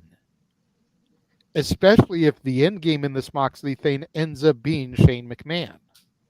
That's still amazing. That's still speculation. That's still, what if? But that's going to, if that ends up being the end game and the higher power for Moxley is once again a McMahon, I feel like that may bring in some casual viewers because holy shit, Shane McMahon is in a company that is not WWE. What the fuck is happening? This is 2024, right? Anything's possible. Anything's possible in wrestling now. So yeah, that will get people will tune in, but if you can't keep them there, therein lies the problem. That's fair. Well, again, there's only so much time and focus you could put into your overall passion outside your priorities. And anyone who knows me, it's easy for me because my passion, and I'll answer that here in a moment because I see what's on my screen. I see 2 super chats, which again, thank you very much, guys. Seriously. God bless you all. Professional wrestling, damn it, is always my overall passion outside casually gaming and sleeping. Anyway. Good shit. Great talk. And I'll go ahead and answer this quick one real quick because Emmanuel, dadgummit, bruv, what did you do? Oh, that's right. You got one sent to you from Emmanuel, and then we'll get to the 2 here on here, so go ahead and do the manual one first. Well, as advocates of women's professional wrestling, especially, damn it, you all know that one of my favorites is, this is the only time I'm going to do it because he did super chat and I love me a hot mess. Chelsea Green. Damn you in the solo. He asked me to simply give my thoughts on your favorite Chelsea Green match to give her some love. Oh, good Lord. Where do you begin? She was in Ring of Honor. She was TNA, freaking Laura Van Ness. She was freaking Lucha Underground, taking on Penta Stilo Miera's Reclusa, the Black Widow. That was a freaking awesome match. Girl can mix up with any man or woman. Damn it. But as far as Chelsea Green, looking at her current WWE run, where it's been more about the moments and the matches herself, and damn it, she's giving us some moments. Put the damn title on her. I've been saying that since day one. Geez, that's a little bit tricky. I think I'm going to go with her. I'll keep it current for now because we'll just keep it simple. I'll go with her Money in the Bank performance, especially in Canada. I thought she was this close to getting that damn briefcase. And then Tiffany Stratton said two of those as he sent her off with the most ridiculous bump I've seen for a long time for women in a freaking match off the top of that ladder through two tables to the floor. How she took that as well as she did, I'll never know. Chelsea Green is a VIP player in WWE. Don't at me if you think otherwise. So thank you for that, Emmanuel. All right. I co-sign with you on Chelsea. She has definitely become the MVP of SmackDown. Damn right. Did you see the dumpster match? I did, unfortunately, and I saw who won. Damn it! Gotta get Chelsea Green a break. Come on! Chelsea took that shit like a boss. She always does. Freaking with a Chelsea took that shit like a boss. Yeah, she was the winner in the end. I don't care what you tell me. Meacham can go back with the OC and drink OJ and the OC. I don't know what Orange County is anymore. Fuck it. Anyway. Moving on. Super chats. The favorite name possible. 26.2 miles outside parts unknown. Try saying that 5 times fast. JJ, you need to watch Lucha Underground. I love it, but I'm being biased because I attended all 4 season taping. What? Oh, whoa. That's awesome. That's what's up. True alternative. No, what did you watch? Of course I watched the verbatim from season 1 through season 4 when freaking Doyle Quentin was left off for dead. His cousin took over in season 4. I mean, freaking Rey Fenix, Melissa Santos, Penta Stilo Miera, the Black Lotus Triad with Mayu Iwatani, Io Shirai, and freaking Kyrie. That was insane. The madness of action, the commentary carried by Matt Stryker and Vampiro. It was beyond insane. That was underground pro wrestling. That's a CCW was reborn under Lucha Libre rules. That was a fucking awesome show. Mm-hmm. And their main belt always remain one of my favorite unique belts in wrestling. Yeah, the freaking Azteca champion where everybody got right original with those chips and freaking you had Johnny Mundo as freaking champion. You had Penta one day finally become champion. You had Jack Swagger come in and freaking champion. I want to put that out there right now. You had Jeff Cobb becoming the son of Dario Cueto and Matanza that planted one of the freaking participants for the series. I think it was Ricochet, actually, who was Chris Puma, who was broken through the bleachers. And I love that stage, by the way. That temple, the original temple, is so damn awesome. Oh, man, I missed that show. Anyway, doggone contract issues. That's a different conversation for another day. Okay, so that answers that. And then we had another one. Canada. All the Canadians being celebrated here by the Shadow Patash. How does Noah make the time to watch all the wrestling he does? I have a hard time juggling between AEW and WWE, and I feel like adding more LOL. Nobody is me, but I dare everybody to try and get down with my madness in all things professional wrestling. Shout out to AEW fam. We are ATW. Quite simply put, I work Monday through Friday. I work 10 to 6:30 on Thursdays, Fridays 8 to 4:30 under normal routines. But I'm sometimes in the office up to 10, 11 hours a day. Between the quiet downtimes and my phone and lunch and the free time before I clock in, I catch up on the shows. If I'm not watching Dynamite live, I'm catching up on Raw, on SmackDown, on NXT. I'm checking out TNA over the weekend. I'm checking out Collision on Sunday, or I'm checking out Collision DVR'd on a Monday night because I'm in a mood and I need to see something more exciting for me, less than 3 hours. it all comes down to just, balancing priorities over passions and finding that time for my passion, like Joe Angie, and freaking watch Stardom like on my one remote day. Sometimes I was catching up on Stardom's thing earlier this year. It's just a matter of finding time and knowing your resources and how much time you put into it while fast forwarding for the commercials. Thank you, DVR. But thank you for that. I appreciate that kind thought. And again, if you wish to watch more like me, Internet Archive's your best friend. You could literally watch everything through there, not WWE.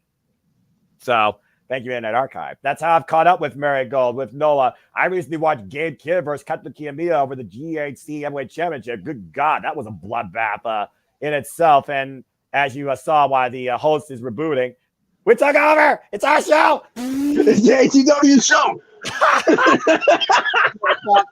Oh, no. What do we go? Oh, Lord. And Eric's not here to cause chaos. Oh, no. We want to actually end before the 2-hour mark. For those that don't know, me and King usually run the interview impromptu on our own. So this is ATW View and takeover for at least one night, folks. And he's back. As he's back, thank Christ. But again, just figure out your routine that works best for you. But always take care of your family. Always keep up with your job. And always find your sleep. I don't have an intro for ATW. I just talk about all things wrestling and run the freaking auctioneer level lexicon of wrestling that I watched over the last month, week, or couple of weeks. But that being said, until I put him on the spot, I almost forgot. Did I make my decision? Look, I get it. But I'm also priorities over passions. But it's very rare I actually see something outside my own home city, let alone pay-per-view level scale, especially in the bi-state area of Ohio and Michigan. But I also have a crazy, super lifelong friend of TNA wrestling and my brother from another mother from church, Paul Mead. Yes, Tatilla, I am bound for glory. He got me and him a ticket. I will see you at the pay-per-view. Nice. Well done, sir. I gotta thank Paul for this later, but yep, he convinced me. So I'm looking forward to this, and I'm looking forward to seeing again if we finally have Joe Hendry have his moment. But yes, you will get your moment of seeing each other for the first time ever. I'll see you at Wayne State Field University House on the 26th. Oh, yep. I just can't wait for that. It's going to be a lot of fun. And I'm sure that Walter, JJ, whoever's going to be on the call will have a great time because Similar Stupid folks will still keep you in tune. I assure you, you do not always need me simply on your virtual YouTube screen to have a fun time engaging alternatively with all things professional wrestling. And yeah, I've been watching Red Pro. You can watch Red Pro through there. So again, Satsuma Jr., who owned Red Pro during that time, and maybe going back to Red Pro the era of Red Pro. Of course, we have Royal Quest coming up on my birthday after King of Pro Wrestling, where we might see Satsuma Jr. defend the IWGP Heavyweight Championship if he beats Tetsuya Naito against Sanada. So again, October is going to be a crazy month, especially for Japanese pro wrestling, and I can't wait for it. But thank you for that kind thought in your comment. I'm happy to encourage you, as I only want to encourage everybody. And Tatilla, I'll see you in Michigan. All right. Hey, Lordy. Sorry about dropping out there for a minute. I was glitching. There was a bit of a lag between you and me, so I did a reboot. Everything seems to be good now. Good deal. That's all I care about. You take care of your technology and all that stuff out in California. It's all good. Well, I got nothing else to say regarding how I keep up all things wrestling. This gentleman, of course, right here, he's a family man. He got priorities too, but he keeps up with several things right now across wrestling, and I even encourage him across other things wrestling. Like my brother King here said, another mother, he keeps up with New Japan Pro Wrestling, but how much wrestling do you watch on a weekly basis, bro? In some way or form? Halfway throughout the level that you do. Halfway there. As an AEW, Ring of Honor, New Japan, MLW, I'll dibble here and there. GCW, I'll dibble here and there. Stardom, my friend Kevin, and you keep me up to date with Stardom. WWE, I've already said I watch the highlights of Raw, SmackDown. I'll watch the PLEs, especially the big four or big five, whatever, how many they got, big PLEs, the big ones. I still say 4, but that's a whole different conversation. But yeah, I'll watch the big PLEs mostly when it comes to the WWE side. But yeah, I'm halfway there with you. Yeah, and I'm probably between half and a quarter. I'm probably about 33%. You know, it's WWE, NXT, it's AEW, it's TNA, and that's about TNA. where it is. That's fair. I appreciate it. I admire you all expressing your fandom and what you engage across all things wrestling. So nobody has to be me. Nobody is me. But like I said, just enjoy life and enjoy wrestling at the end of the day. That's how you can simply be, if you want to act like me, just a simple man and lifelong fan of wrestling. And that goes for any woman too, because I also just want to give a shout. We are advocates for women's wrestling, but there are also female fans of wrestling. And I think it's also a very minimal fan base that doesn't get enough love and might even get more scrutiny for it. And shout out to my friend Attila, for example, lifelong TNA friend and fan. I admire anybody that's just a fan of professional wrestling in general and hopes to enjoy the sport and watch to see it continue to grow as well. Yeah, I still want to get back into covering NWA for my show, and I want to start trying to get into OVW and Reign of Honor. Right. It's just been insane right now with all the work that I've been trying to do with my channel when it relaunches at the beginning of the year, which we'll get into when we get to the shills and whatnot. But yeah, part of me is trying to stall a little bit because I know they're at the main event in the UFC fight, which means Walter and James will be carrying over here soon. But I also know it's like 1 a.m. just about for you guys on the East Coast. I know Noah's got church in the morning, so I'm trying not to stall too long. You know, get the turn here to say her goodbye right on time, like she does at one time. Right? Here we go, Emmanuel with the super chat. That'll help things. Oh no, here it goes. It begins. Welcome to the party, King. This is the freaking Shenanigans After Dark. What is this? The review is Emmanuel Psychojet Black now? Like what the hell? Don't jinx it, JJ. Don't jinx it. Emmanuel with the $2 super chat says Candace beating EO is the biggest upset in WWE history. What? I don't know about all that. Like, I'm not. But at least Candace won a title in WWE main roster now. Wait. Don't tell me. Don't. No. Yep. Championship. The Speed Championship. As long as it keeps her away from any legitimate women's title, I'm fine with it. That's a personal thought, and I got that was. And just gonna say, 3 minutes does not make you a champion. Anyway, apparently it does. It got you. Andrade held it. Yeah, is he still holding it? No. Okay, shut up. So. Internet champion, my ass. Matt Cardona, Zack Ryder's internet championship is worth more value than the Speed Championship, and he and that title are both retired. That's fair. Mm-hmm. Get me started on that bullshit. Anyway, Speed title. What a freaking lazy ass social media ploy. Oy vey. But I don't know if that's the biggest upset in WWE history, Emmanuel. Like the Hurricane beating the Rock was a pretty huge upset right there. That was ridiculous. That's what you call an upset. Yeah, that was ridiculous. I mean, granted, it took the distraction from Stone Cold Steve Austin, but it still happened. We've seen weirder upsets, though. I'm just saying in the WWE over the years when it actually mattered, or was it something of value, or just something coincidental? I mean, but yeah, I would not say it's the biggest upset in WWE history, especially if you followed WWE for as long as we have, and I've been following it since 1992. But it's only one of those things right now when you look at again wrestlers, why superstars, the quote unquote word of WWE still to this day, that bugs the heck out of me. Wrestlers, what they used to do outside those 3 letters, now they're in this company. It's a different mindset, a different expectation from the higher ups. So that's why I feel they aren't going to let Candice LeRae have even a run, even if they were supposed to bring out the rumored WWE Women's Intercontinental Championship that'll be far more valuable than that crown jewel title. Anyway. Oy, got me started.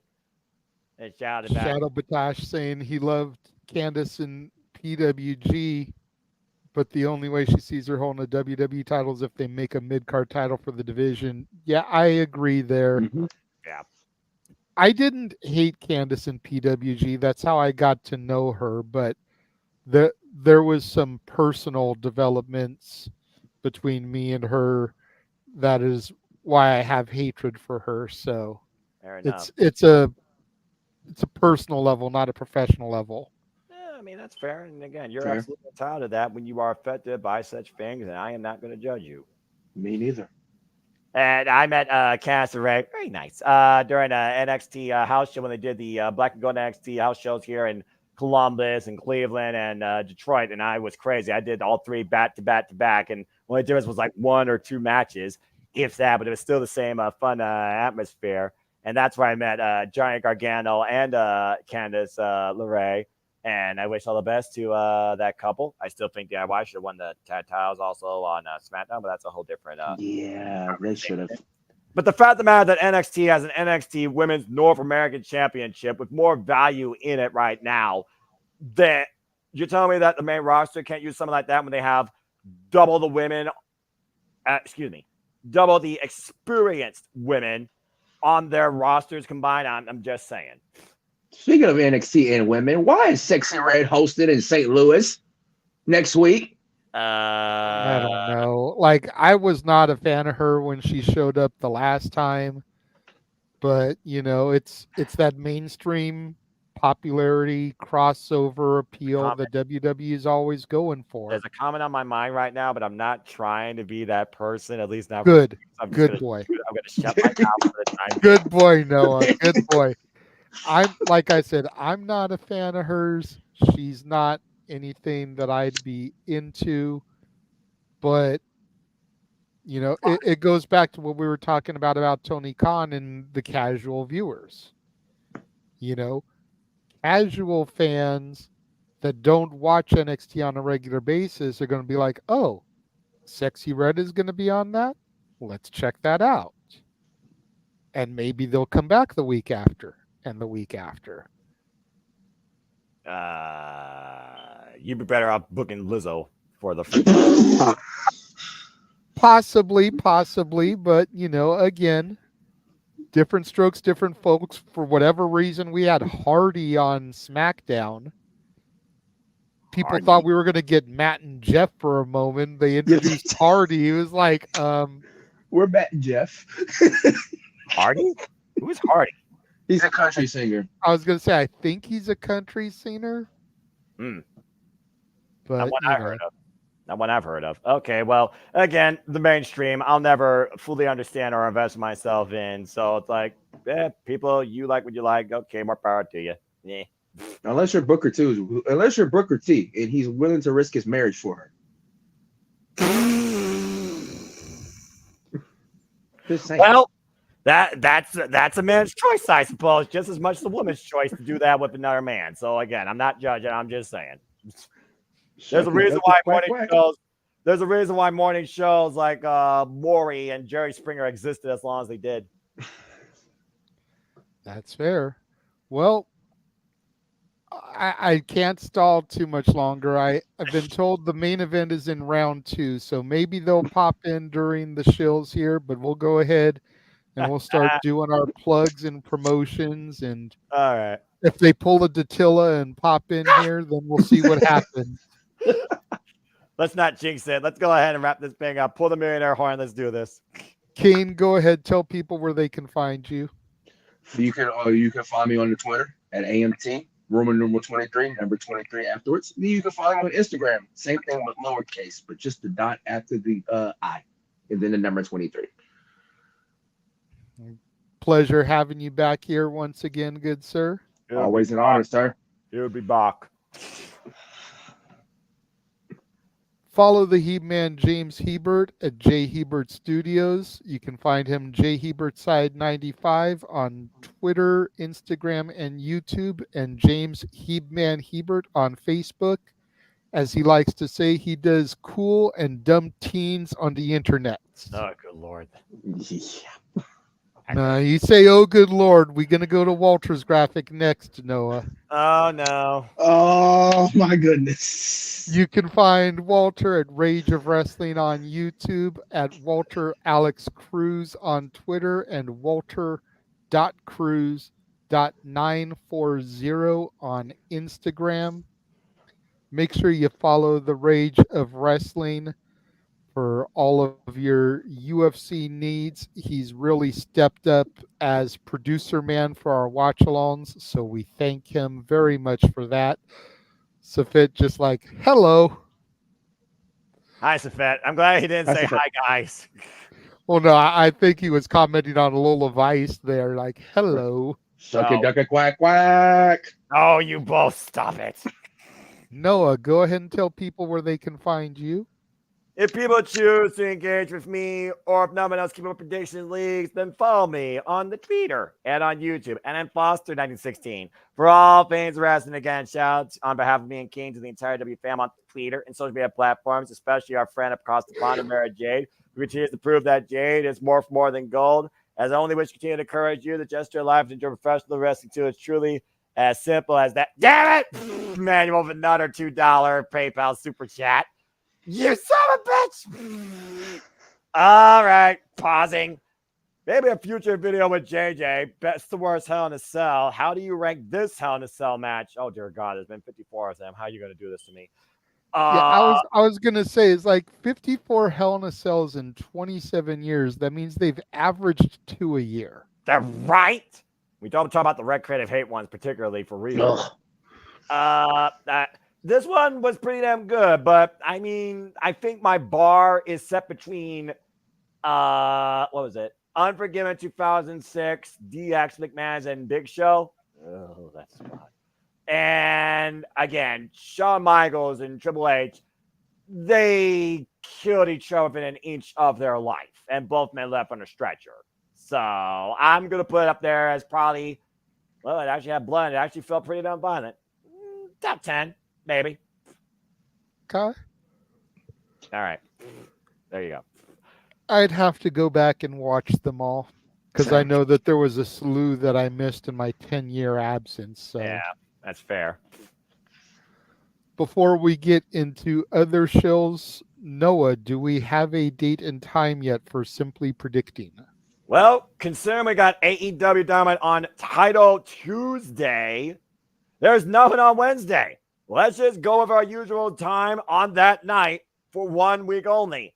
8 of Wrestle Dreams to Predicting, 8 p.m. Eastern Standard Time, Wednesday night. Okay, so 5 o'clock Pacific. Sounds good. We will make that official in the Simply Predicting group chat. Yep. That should be a lot of We saw him drop in momentarily earlier. You can follow Jeff Meacham on YouTube, Instagram, and Twitter at _Jeff Meacham, and on Facebook at Jeff Meacham. Then, of course, you can find me on Twitter at ROWJJ Williams, on Instagram at the Renegade JJ Williams, YouTube Casa D18 Studios. Want to thank everybody that's been watching and supporting and everything.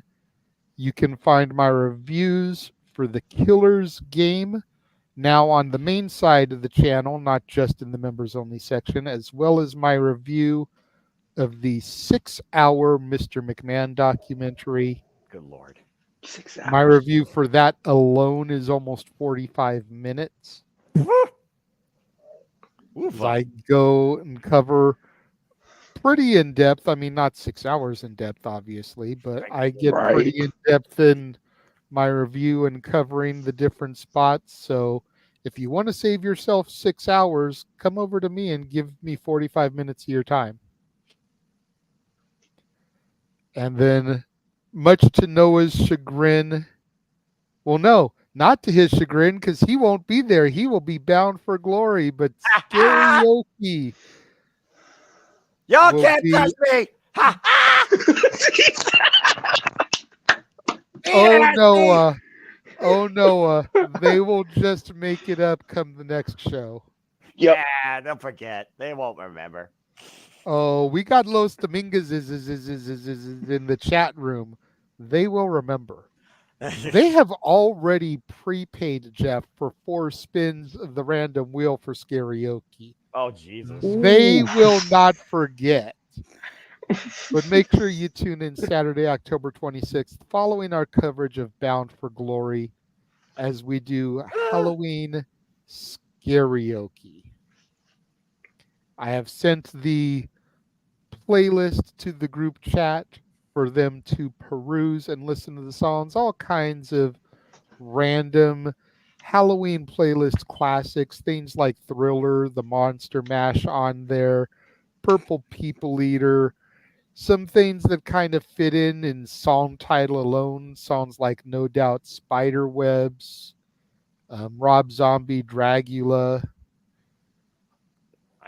Alice Cooper, Welcome to My Nightmare, things like that will be on the list. I see, look, Emmanuel says, we'll make you sing before the karaoke, Noah. You can't do that. You can't do that. That only happens on karaoke night. You can't do that. Hey, don't put your foot in your mouth. How many times have you said a song title or something and all of a sudden you get a super chat for $25 to make you sing it? Hey, they don't open your mouth. They don't know nothing. I've never said no song title since that karaoke, so they got nothing. Yet. We've got a few weeks up until then. Ha! And then, of course, you guys may have seen it in the corner on the YouTube graphic, but we have officially rebranded now as Simply Reliable Studios. That's a quote. The only reliable SRS in professional wrestling. Make sure you follow us. Jay Hebert Studios, Casa D18 Studios, Rage of Wrestling, and the Simple Man's brand. In case you're wondering, that writing above Simply Reliable Studios is Simply Reliable Studios in Mandalorian. Oh. So a nice little mixture there of fandoms and pop culture. Huh, I had no idea. Me neither. Shadow Batash says, I thought Noah would learn by now. The chat always finds a way to make him sing. That is accurate, Shadow Batash. Damn Chav, not damn ATW family king and SC freaking Snaya twang nonsense. That was but did you feel like a woman though, or did you feel like a man after that night? And this thing. Don't start with me, bruv. Well, we want to thank everybody for joining us across our multiple streams today. Again, 1,202 views on the Bad Blood stream, just on my channel alone. 437 on the UFC Watch Along. Thank you all so much for your love and support over the course of the day. Of course, thank you to everybody here that has watched the Saturday Shenanigans. Happy birthday once again to Statboy Mike. Hey. Thank you to Jeff for popping in again. Shout out to Datilla. Shout out to Walter and James holding it down on the UFC coverage. I'm sure they will be back next week when we don't have a watch along. All right. Freaking weekend we're free. Ain't that some crazy nonsense? Shout out to Keen A Train for making his return here and being willing to jump in when I hit him up earlier today. Always a pleasure. Yeah, I hope to see you on Super Ding for our Wrestle Dream, bro, since we don't have anything on Wednesday night. I know, right? Feels weird again. So for the Simply Reliable Studios crew, Noah, take us out of here. Well, I'll do it usual fashion. Then I'll do my usual British game show closer. Again, folks, thank you for tuning in to Simply Reliable Studios, keeping you in tune across all things wrestling and forms of entertainment. And Ding, damn ding, ding, ding, ding. Son of a bitch! Emmanuel with a Bam. quick shot $2 super chat. You! Favorite horror movies? That's a total Psycho Jet Black type of question. I don't watch movies! But I'm here for it. King, do you watch movies? Do you have any favorite horror movies? I stopped watching movies around this time, but I do have a favorite one. My favorite one is Dead Silence. That is my favorite horror movie. That will be the horror movie I will go back and watch, even though it'll probably make me scared as an almost 30-year-old still to this day. But I still like to watch it every now and again. So it's Dead Silence for me. Why the hell do people choose to literally put fear in their own lives is beyond me. I have actually never seen Dead Silence, so I'll have to look into that, give it a watch. I have two that I always come back to. One classic because my dad raised me on the Universal Monsters, and one I'll say more modern, even though it's from like 1988, so it's already almost 40 years old. Go figure. But the classic Universal monster is the Wolfman. Always been a fan of the 1941 Lon Chaney Jr. Wolfman movie. The more modern one is the original Child's Play. I know in a lot of ways it's kind of corny and Chucky became like hokey after a while, but that initial one, dude, Chucky and the Good Guy dolls totally killed the My Buddy market. Like literally, there was a doll that was very reminiscent of Chucky back in the 80s called the My Buddy doll. It even had Kid Sister was the female counterpart. And Chucky and Child's Play just murdered that market. Nobody wanted a My Buddy anymore because they were afraid that it would end up like Chucky. And that's how you traumatize a child before you keep away from Chuck E. Cheese by making them play Five Nights at Freddy's. Okay. And Arlene with the super chat. Stupid, but if Rhea won, but Liv retains. Oh, all right. Hold on. Again, this is the again. It is about who leads with the gold and who is declared the champion. The bottom line, you want the point? You had to have picked Liv Morgan. So if you picked Liv, you got the point, Arlene. If you picked Rhea, you didn't get the point because Rhea did not leave as champion. Correct. And trust me, Safet, I don't forget Bride of Chucky. I love Bride of Chucky too. Oh, good but grief. The original Child's Play was a little bit more badass. Bride of Chucky became too jokey. He was too slapsticky by that point. But I still enjoy it. Fair enough. These are questions, though, that the bunny would know more about, considering she started a horror podcast. You can watch Chainsaw Girls with her and Allison Kay talk about all the latest in horror movies. Her diehard favorite, I think, is literally Chucky. So she's right up your alley. Also, I think Terrifier and other stuff, too. I don't know what she's been doing lately. I haven't seen any posts by her. So You said the two words that I thought you never even say again, even though I thought earlier when you said two words about Chelsea Green, I was going to say it, but I didn't want to do it. What? Damn. You said... Oh, bloody hell. Well, I guess some things never die. But anyway.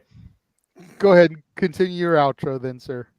Thank you all for tuning in to Similar Studios for your simulcast watch-along coverage of UFC, WWE, and also enduring another dose of the weekly Saturday Shenanigans, courtesy of me, JJ, and the King, and Walter Cruz, who just arrived on the scene too. Before I allow everybody to say goodbye, remember, folks, I am nothing more but a simple man and a lifelong fan of professional wrestling. Damn it! Only wishes to continue to encourage you. There are no winners, no losers, no bears. Why James Hebert's here to try and do something stupid, probably.